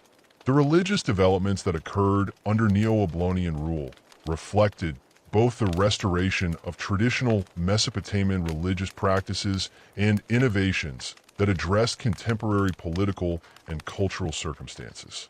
The elevation of Marduk to supreme position within the Babylonian pantheon required theological arguments that integrated traditional Mesopotamian religious concepts with political realities of imperial rule. The Enuma, the Babylonian creation epic that celebrated Marduk's victory over primordial chaos, provided mythological justification for Babylonian political supremacy while preserving essential elements of earlier Mesopotamian religious traditions. The annual Akitu festival, celebrating the new year and Marduk's supremacy, represented the most significant religious ceremony of the Neo-Babylonian period and demonstrated the integration of religious observance with political legitimacy. This 11-day festival, held during the spring equinox, involved elaborate processions, ritual dramas, and ceremonial activities that reinforced the divine nature of royal authority while celebrating Babylonian cultural achievements. The festival's ceremonial program, including the ritual humiliation and restoration of the king, reflected sophisticated understanding of religious psychology while providing opportunities for popular participation in imperial celebrations. The restoration of temple complexes throughout the empire provided focal points for religious observance while demonstrating royal commitment to traditional religious practices. The reconstruction of major temples, including the Assyrian complex dedicated to Marduk, required enormous investments of resources and skilled labor that demonstrated the empire's prosperity while creating impressive architectural settings for religious ceremonies. The temple complexes served multiple functions, including religious worship, economic administration, and scholarly activity that made them essential components of imperial administration. The development of new religious literature during this period reflected the synthesis of traditional Mesopotamian religious concepts with contemporary political and cultural concerns. Religious texts composed during the Neo-Babylonian period addressed questions of divine justice, imperial legitimacy, and cultural identity that reflected the complex circumstances of imperial rule over diverse populations. The preservation and transmission of earlier religious literature, combined with the creation of new works, demonstrated the sophisticated literary culture that had emerged within temple and palace scripturums. The cultural and religious innovations that had flourished under Neo-Babylonian rule created a sophisticated urban civilization that would prove remarkably adaptable to the dramatic political changes that swept across the ancient Near East in the 6th century BC. The Persian conquest of Babylon in 539 BC, accomplished by Cyrus the Great, without the prolonged siege warfare that had characterized previous imperial transitions, marked the beginning of a new era in Mesopotamian history that would fundamentally transform the region's political organization while preserving essential elements of its cultural heritage. Cyrus's approach to conquering Babylon demonstrated a sophisticated understanding of Mesopotamian political culture that enabled him to achieve victory through diplomatic maneuvering rather than purely military force. The Persian king's propaganda campaign, preserved in the famous Cyrus Cylinder, portrayed his conquest as a liberation from the religious innovations and administrative failures of Nabonidus, the last Neo-Babylonian ruler. By presenting himself as a restorer of traditional Mesopotamian religious practices and a protector of local customs, Cyrus secured the support of Babylon's powerful priesthood while undermining popular support for the existing dynasty.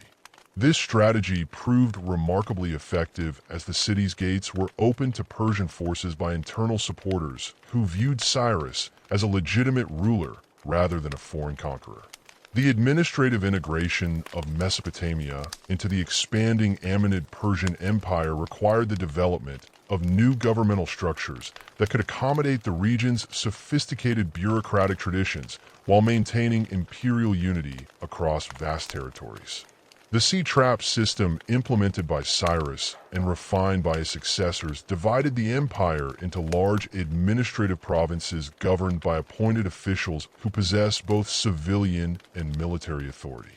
The satrapy of Babylonia, encompassing the core territories of ancient Mesopotamia, became one of the empire's most important and prosperous provinces, contributing substantial revenues to the imperial treasury while serving as a crucial link between the Persian heartland and the empire's western territories. The Persian approach to governing Mesopotamia demonstrated remarkable cultural sensitivity that preserved local traditions while integrating the region into the broader imperial framework. Unlike previous conquerors who had typically imposed their own administrative systems and cultural practices, the Persians maintained existing Mesopotamian governmental structures while adapting them to serve imperial purposes. Local officials who demonstrated competence and loyalty were retained in their positions, while new Persian administrators were gradually introduced to oversee strategic functions and ensure imperial control. This gradual transition minimized disruption to established administrative procedures while creating hybrid governmental systems that combined Persian imperial oversight with Mesopotamian administrative expertise. The religious policies implemented under Persian rule reflected the empire's commitment to cultural tolerance and administrative pragmatism. The restoration of traditional Mesopotamian religious practices, including the proper observance of festivals and the maintenance of temple complexes, demonstrated Persian respect for local customs, while securing the loyalty of influential religious establishments. The Persian kings, beginning with Cyrus, assumed the traditional Mesopotamian royal role of temple patron and religious protector, participating in ceremonial activities and providing financial support for religious institutions. This approach enabled the Persians to maintain legitimacy within Mesopotamian society while preserving the religious frameworks that had provided social cohesion for millennia. The economic transformation that occurred under Persian rule reflected the integration of Mesopotamian production and trade systems into the empire's vast commercial networks.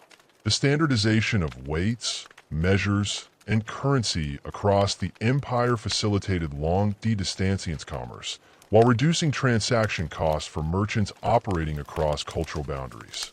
The introduction of coin money, beginning with the goldar, and silver siglo issued by Persian mints provided standardized media of exchange that simplified commercial transactions while enabling more sophisticated credit and banking systems.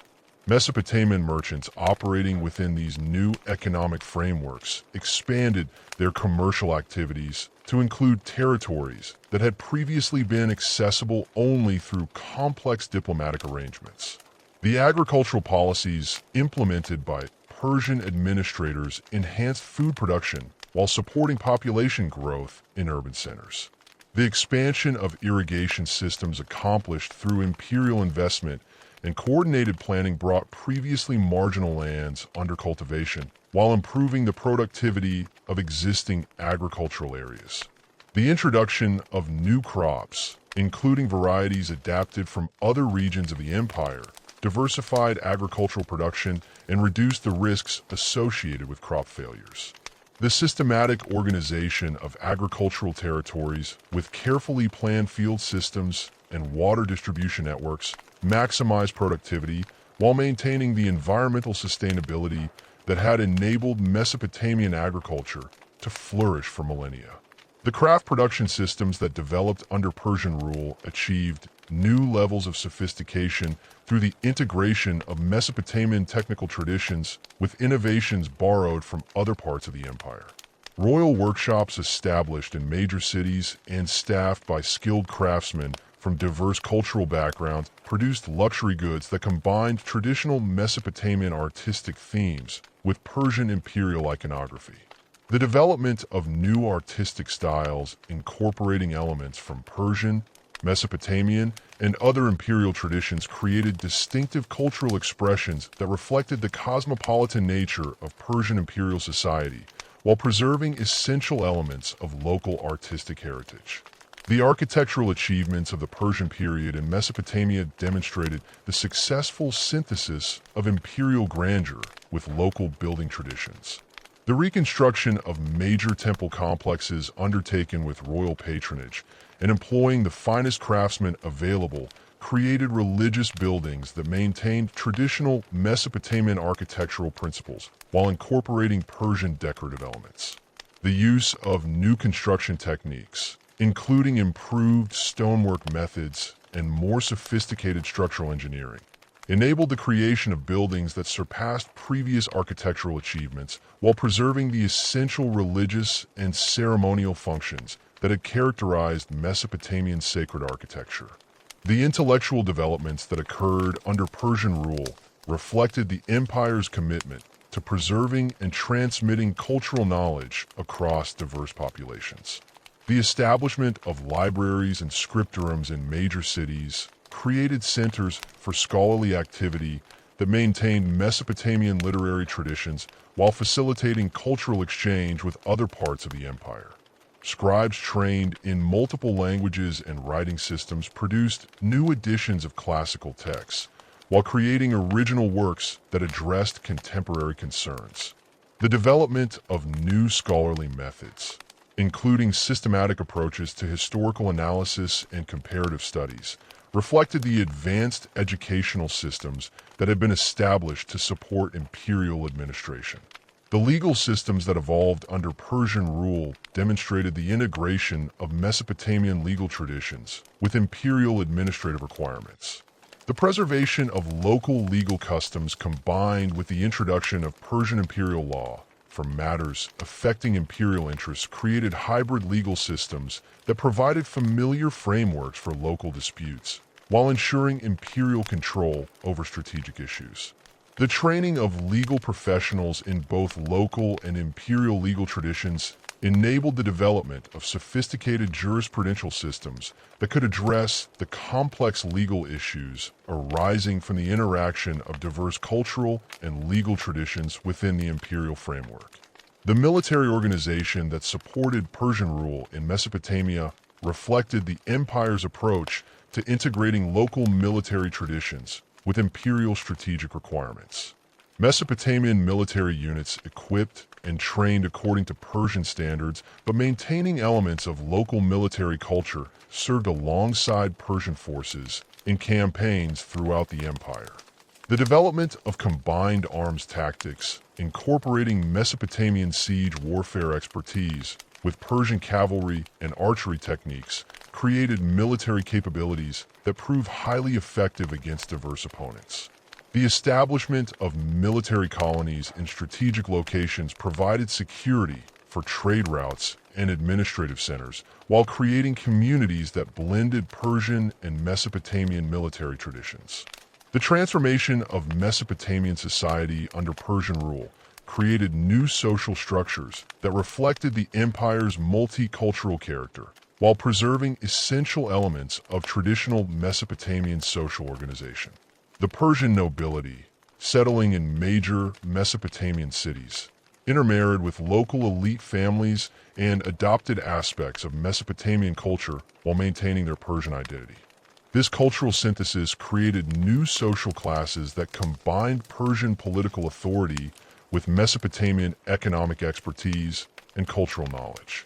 The development of new educational institutions designed to train administrators capable of operating effectively within this multicultural environment produced professional classes that could serve imperial needs while maintaining connections to local communities. The commercial networks that connected Mesopotamia with the distant regions of the Persian Empire facilitated unprecedented levels of cultural and economic exchange.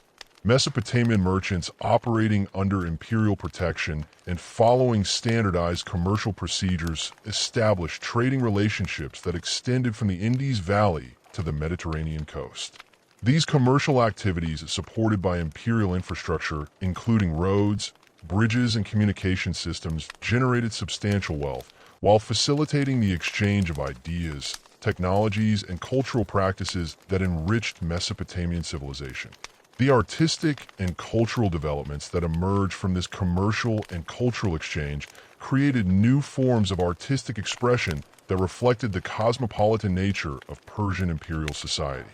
Mesopotamian artists working with materials and techniques acquired through imperial trade networks produced works that incorporated stylistic elements from throughout the empire while maintaining distinctively Mesopotamian thematic content. The development of new decorative techniques, including the use of precious metals and exotic materials in architectural decoration, created artistic works that demonstrated the wealth and cultural sophistication that had emerged from imperial integration. The arrival of Alexander the Great in Mesopotamia in 331 BCE marked the beginning of another fundamental transformation in the region's political and cultural development. The Macedonian conquest of the Persian Empire accomplished through a series of brilliant military campaigns that demonstrated Alexander's tactical genius and strategic vision created opportunities for new forms of cultural synthesis that would profoundly influence Mesopotamian civilization. Alexander's approach to governing conquered territories, which combined Macedonian military efficiency with respect for local traditions and Persian administrative practices, created governmental frameworks that preserved essential elements of established systems while introducing new political concepts and administrative techniques. The Battle of Gaugamela, fought near the ancient Assyrian capital of Nineveh, demonstrated the military innovations that enabled Alexander's forces to defeat the massive Persian army despite being significantly outnumbered. The Macedonian phalanx, consisting of heavily armed infantry fighting in close formation with long spears called sisses, provided the tactical foundation for Alexander's victory through its superior discipline and coordinated maneuvering capabilities. The integration of cavalry units, siege engines, and specialized troops created combined arms capabilities that proved devastatingly effective against Persian forces that had been organized according to traditional imperial military principles. Alexander's treatment of Babylon following his victory reflected his sophisticated understanding of Mesopotamian political culture and his commitment to maintaining continuity with established governmental traditions. The Macedonian king's ceremonial entry into the city, conducted according to traditional Mesopotamian royal protocols, demonstrated his respect for local customs while establishing his legitimacy as the rightful successor to Persian imperial authority.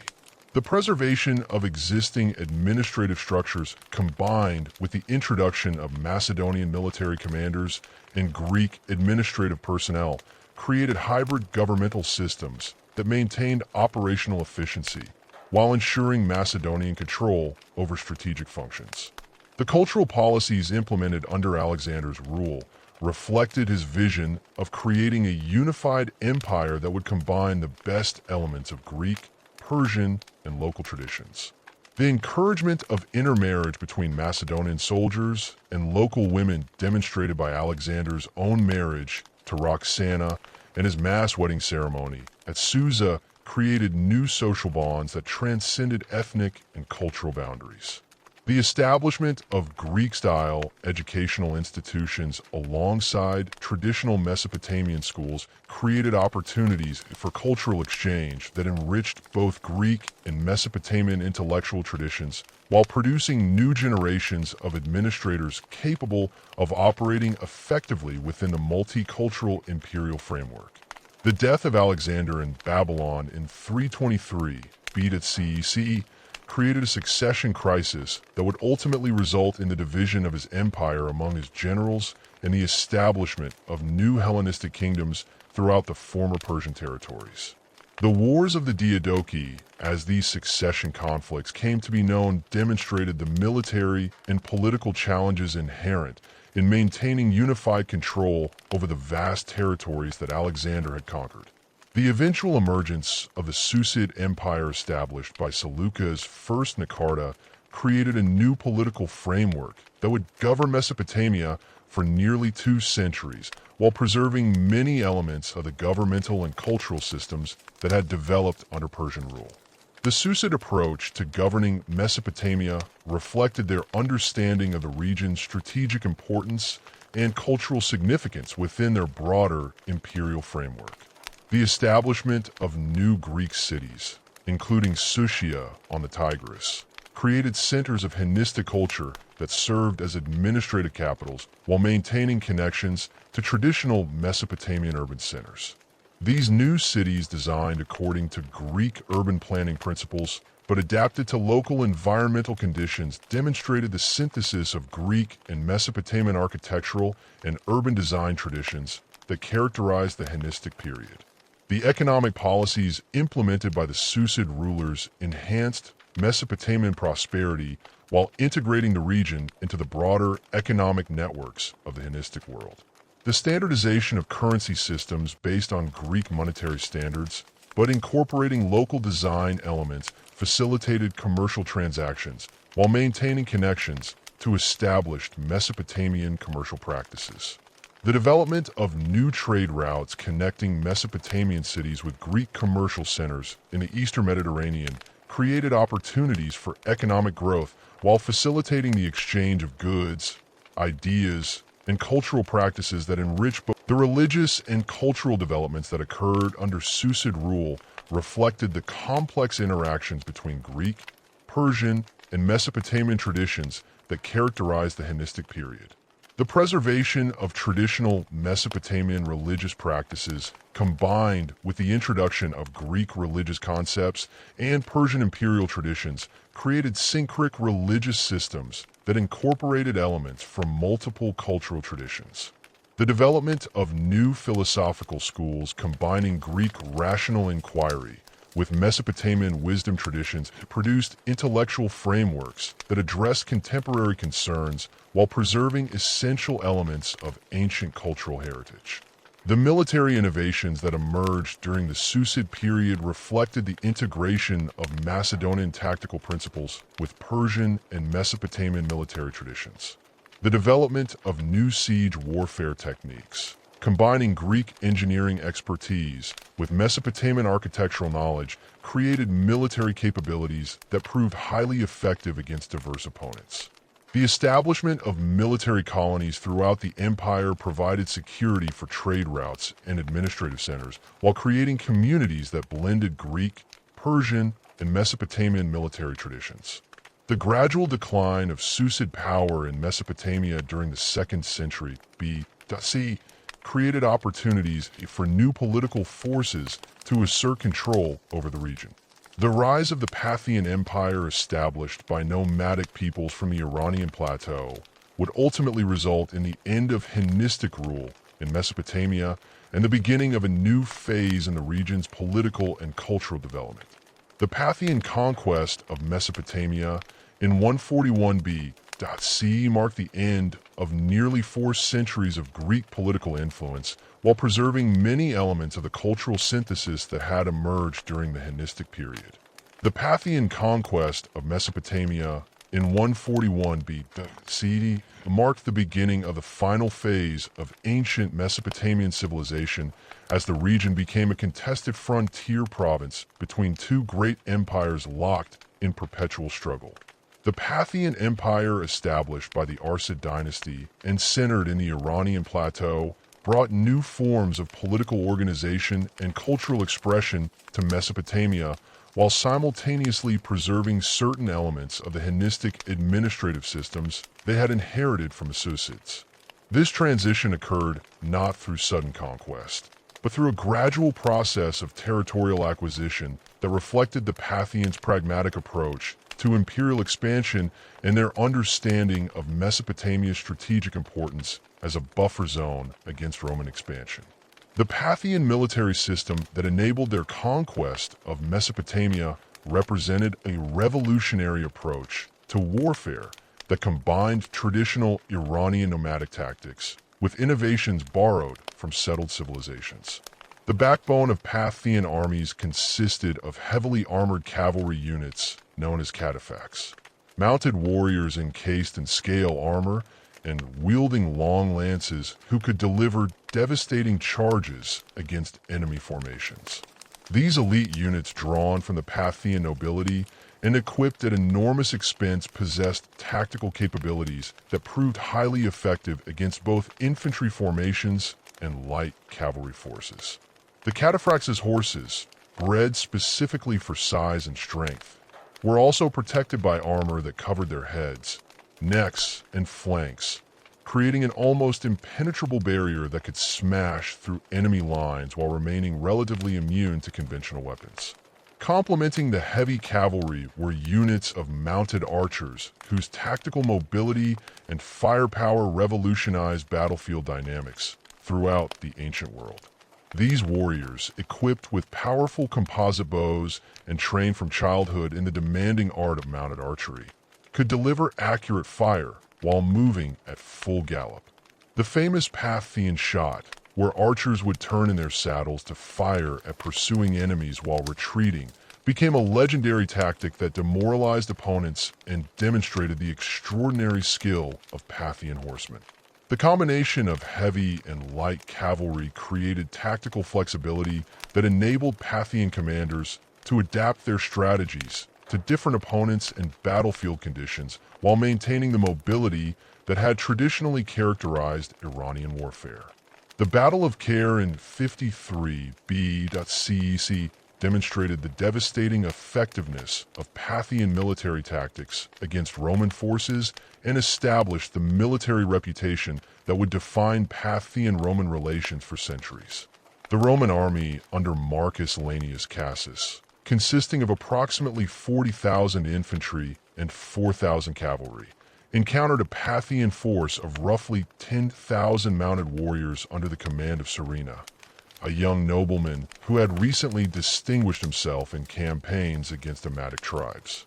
The battle unfolded on the flat plains near the town of Ka, terrain that favored cavalry operations and negated the advantages typically enjoyed by Roman infantry formations. The Parthian tactical approach at Kare involved using mounted archers to harass Roman formations while avoiding direct engagement with the disciplined infantry. The Roman soldiers, organized in their traditional maniple formations and protected by large shields, initially withstood the arrow bombardment while attempting to close with their tormentors. However, the Parthian archers maintained their distance through superior mobility, continuously circling the Roman formation while delivering accurate fire that gradually wore down the defenders. The Romans' attempts to charge the Parthian lines were met by devastating cataphract attacks that shattered their formations and inflicted heavy casualties on the exposed troops. The psychological impact of the Parthian victory at Sage extended far beyond its immediate military consequences, establishing a pattern of Roman-Parthian conflict that would characterize their relationship for the next 3 centuries. The death of Cassius and the destruction of his army eliminated one of Rome's most powerful political figures while demonstrating that Roman military supremacy was not absolute. The capture of Roman military standards, including the legionary eagles that symbolized Roman military honor, provided the Parthians with powerful propaganda tools that reinforced their legitimacy while humiliating their enemies. The ransom negotiations that followed the battle established diplomatic protocols that would govern subsequent Roman-Parthian interactions while creating precedents for prisoner exchanges and territorial agreements. The administrative system that the Parthians established in Mesopotamia reflected their understanding of the region's complex cultural heritage and their pragmatic approach to imperial governance. Rather than imposing uniform administrative structures throughout their territories, the Parthians developed a feudal system that granted considerable autonomy to local rulers while maintaining overall imperial control through a network of vassalage relationships. The Mesopotamian territories were divided among various client kings and regional governors who maintained their own military forces and administrative apparatus, while acknowledging Parthian suzerainty and providing tribute to the imperial treasury.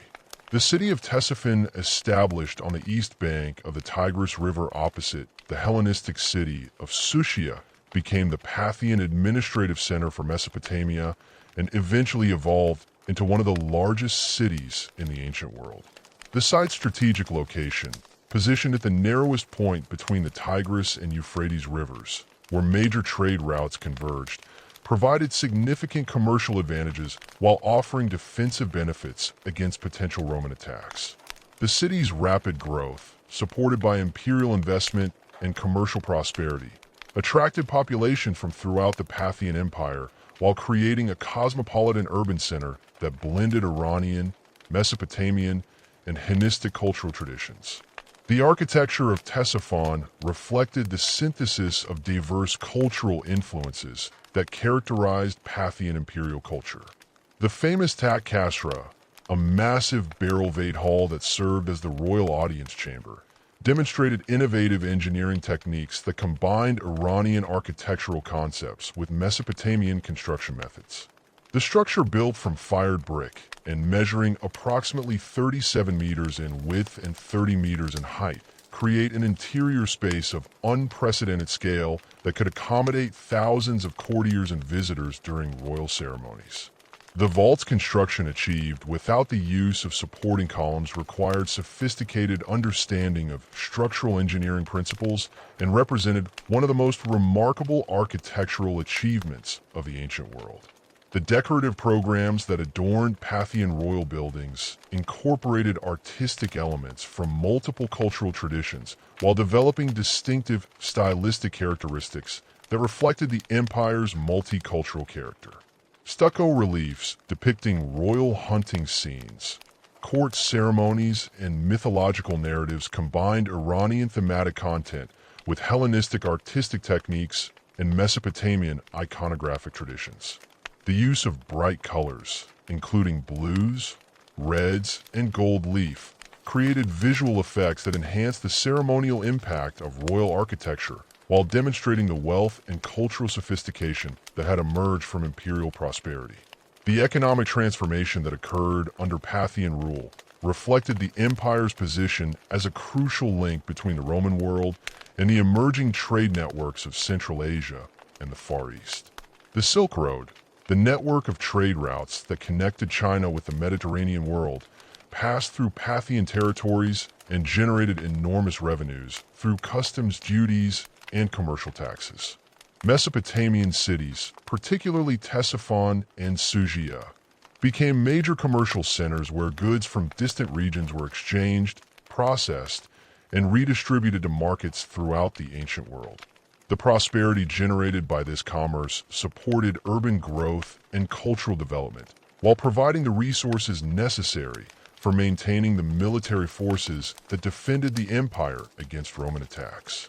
The monetary system that developed under Parthian rule reflected the empire's commercial orientation and its integration into international trade networks. Parthian coins minted in silver and featuring portraits of our Sassanid kings, surrounded by Greek inscriptions, maintained connections to Hellenistic monetary traditions while incorporating Iranian royal iconography. The standardization of weights and denominations across the empire facilitated commercial transactions while ensuring that Parthian currency remained acceptable in international markets. The development of sophisticated banking systems, including the use of credit instruments and letters of exchange, enabled merchants to conduct business across vast distances while minimizing the risks associated with transporting precious metals. The cultural developments that occurred under Parthian rule demonstrated the empire's commitment to preserving local traditions while encouraging cultural synthesis and innovation. The Parthian court, while maintaining Iranian political and ceremonial traditions, patronized scholars and artists from diverse cultural backgrounds who contributed to the empire's intellectual and artistic achievements. The establishment of libraries and educational institutions in major cities created centers for scholarly activity that preserved ancient Mesopotamian literary traditions while facilitating cultural exchange with other parts of the empire and the broader ancient world. The religious policies implemented by Parthian rulers reflected their understanding of the importance of maintaining social stability through respect for established religious traditions.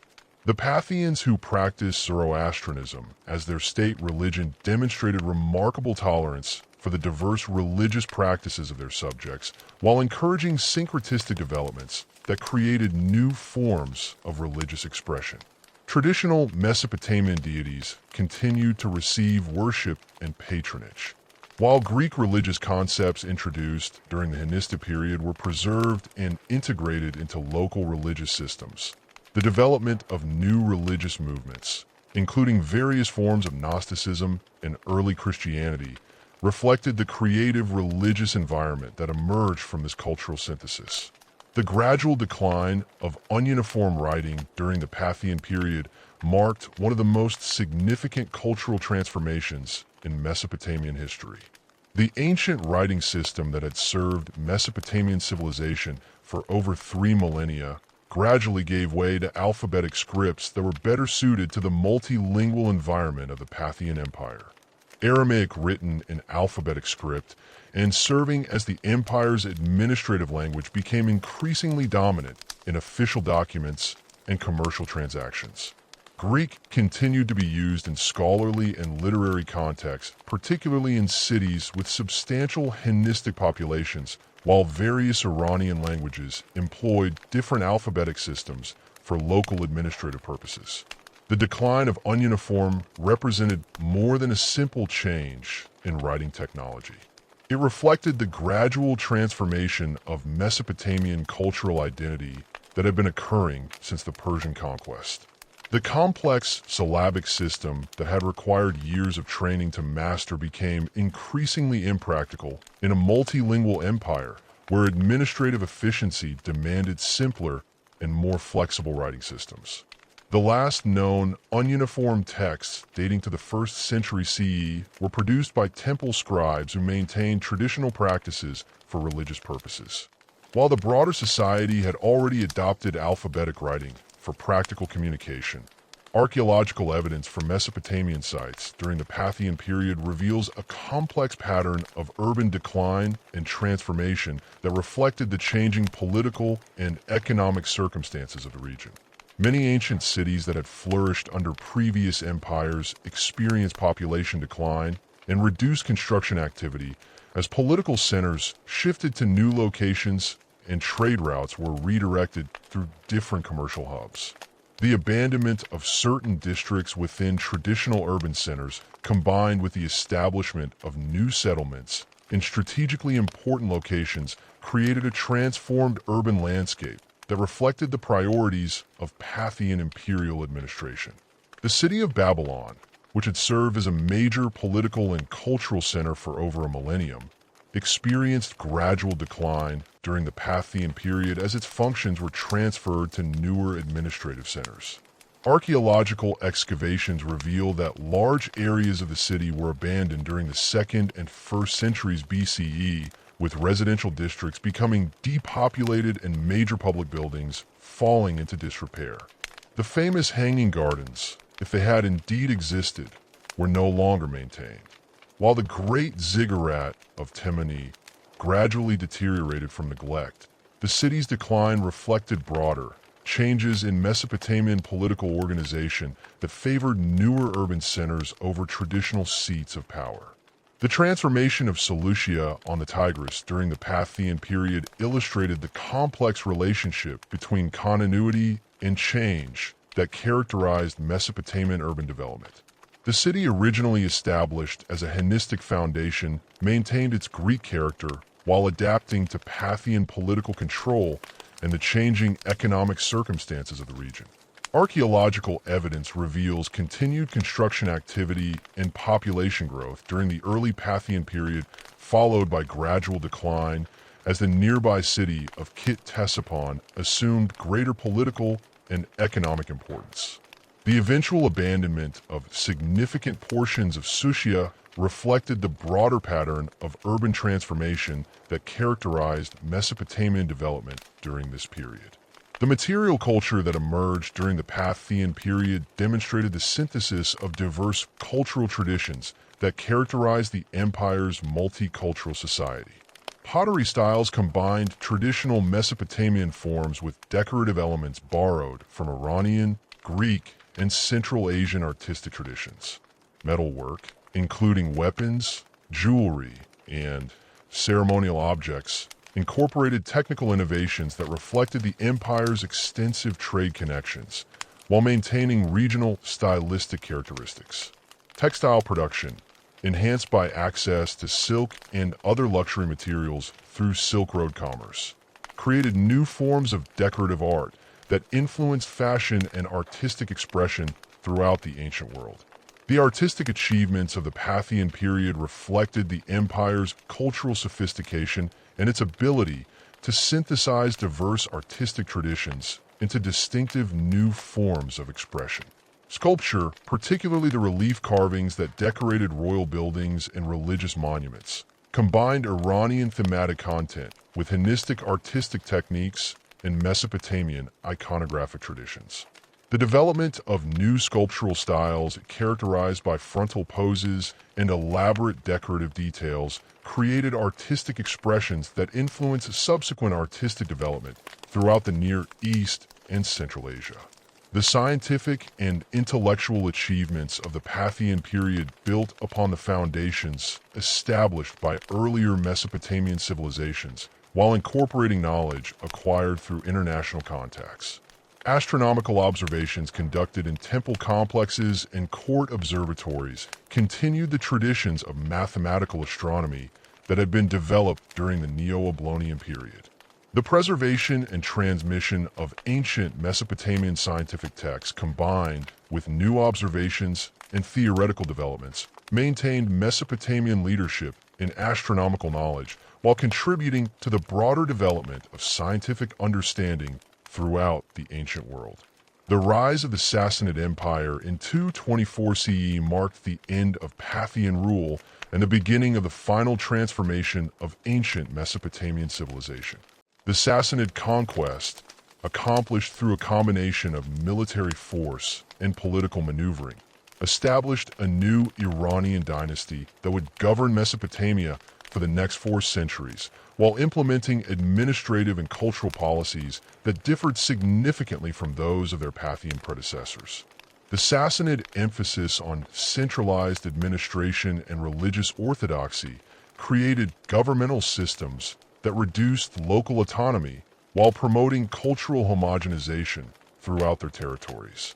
The legacy of ancient Mesopotamian civilization, preserved and transmitted through the various political transformations that had occurred over more than 3 millennia, continued to influence human development long after the disappearance of the last cuneiform texts and the abandonment of the great cities that had once dominated the alluvial plains between the Tigris and Euphrates rivers. The legal principles first codified in Hammurabi's law code provided foundations for subsequent legal systems throughout the ancient world. While the administrative techniques developed by Mesopotamian bureaucrats influenced imperial governance from the Roman Empire to medieval Islamic states, the mathematical and astronomical knowledge that had been accumulated by Mesopotamian scholars over centuries of systematic observation and analysis provided crucial foundations for the development of scientific understanding throughout the ancient world. The sexdecimal number system, the division of the circle into 360 degrees, and the mathematical techniques for calculating planetary positions and predicting eclipses all originated in Mesopotamian scholarly traditions and continued to influence mathematical and astronomical development for centuries after the end of ancient Mesopotamian civilization.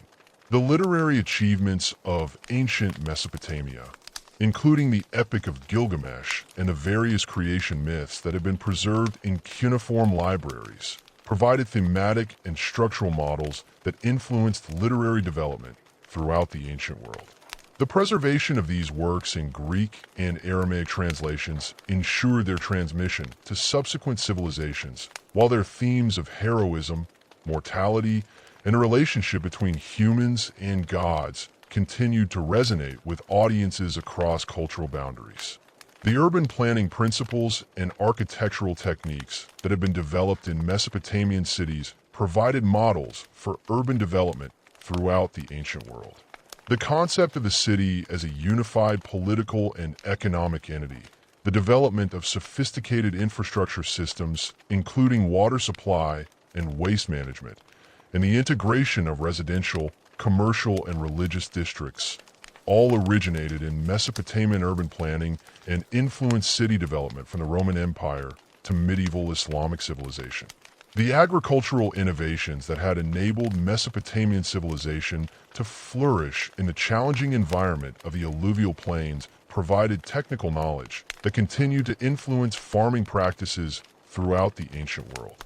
The development of irrigation systems, the techniques for managing soil salinity, and the methods for coordinating agricultural production across large territories all originated in Mesopotamian agricultural practice and provided foundations for agricultural development in other regions with similar environmental challenges. Thus ended the long history of ancient Mesopotamian civilization, a remarkable human achievement that had transformed a challenging natural environment into the cradle of urban life, writing, law, and countless other innovations that would shape human development for millennia to come. From the earliest agricultural settlements of the Neolithic period to the cosmopolitan cities of the Parthian Empire, Mesopotamia had served as a laboratory for human social organization and cultural development, creating institutional frameworks and intellectual traditions that would influence civilization long after the last cuneiform tablet had been inscribed and the great cities had been abandoned to the desert sands. The legacy of this ancient civilization continues to influence human society today, a testament to the remarkable achievements of the peoples who first learned to harness the waters of the Tigris and Euphrates rivers and create the foundations of civilized life.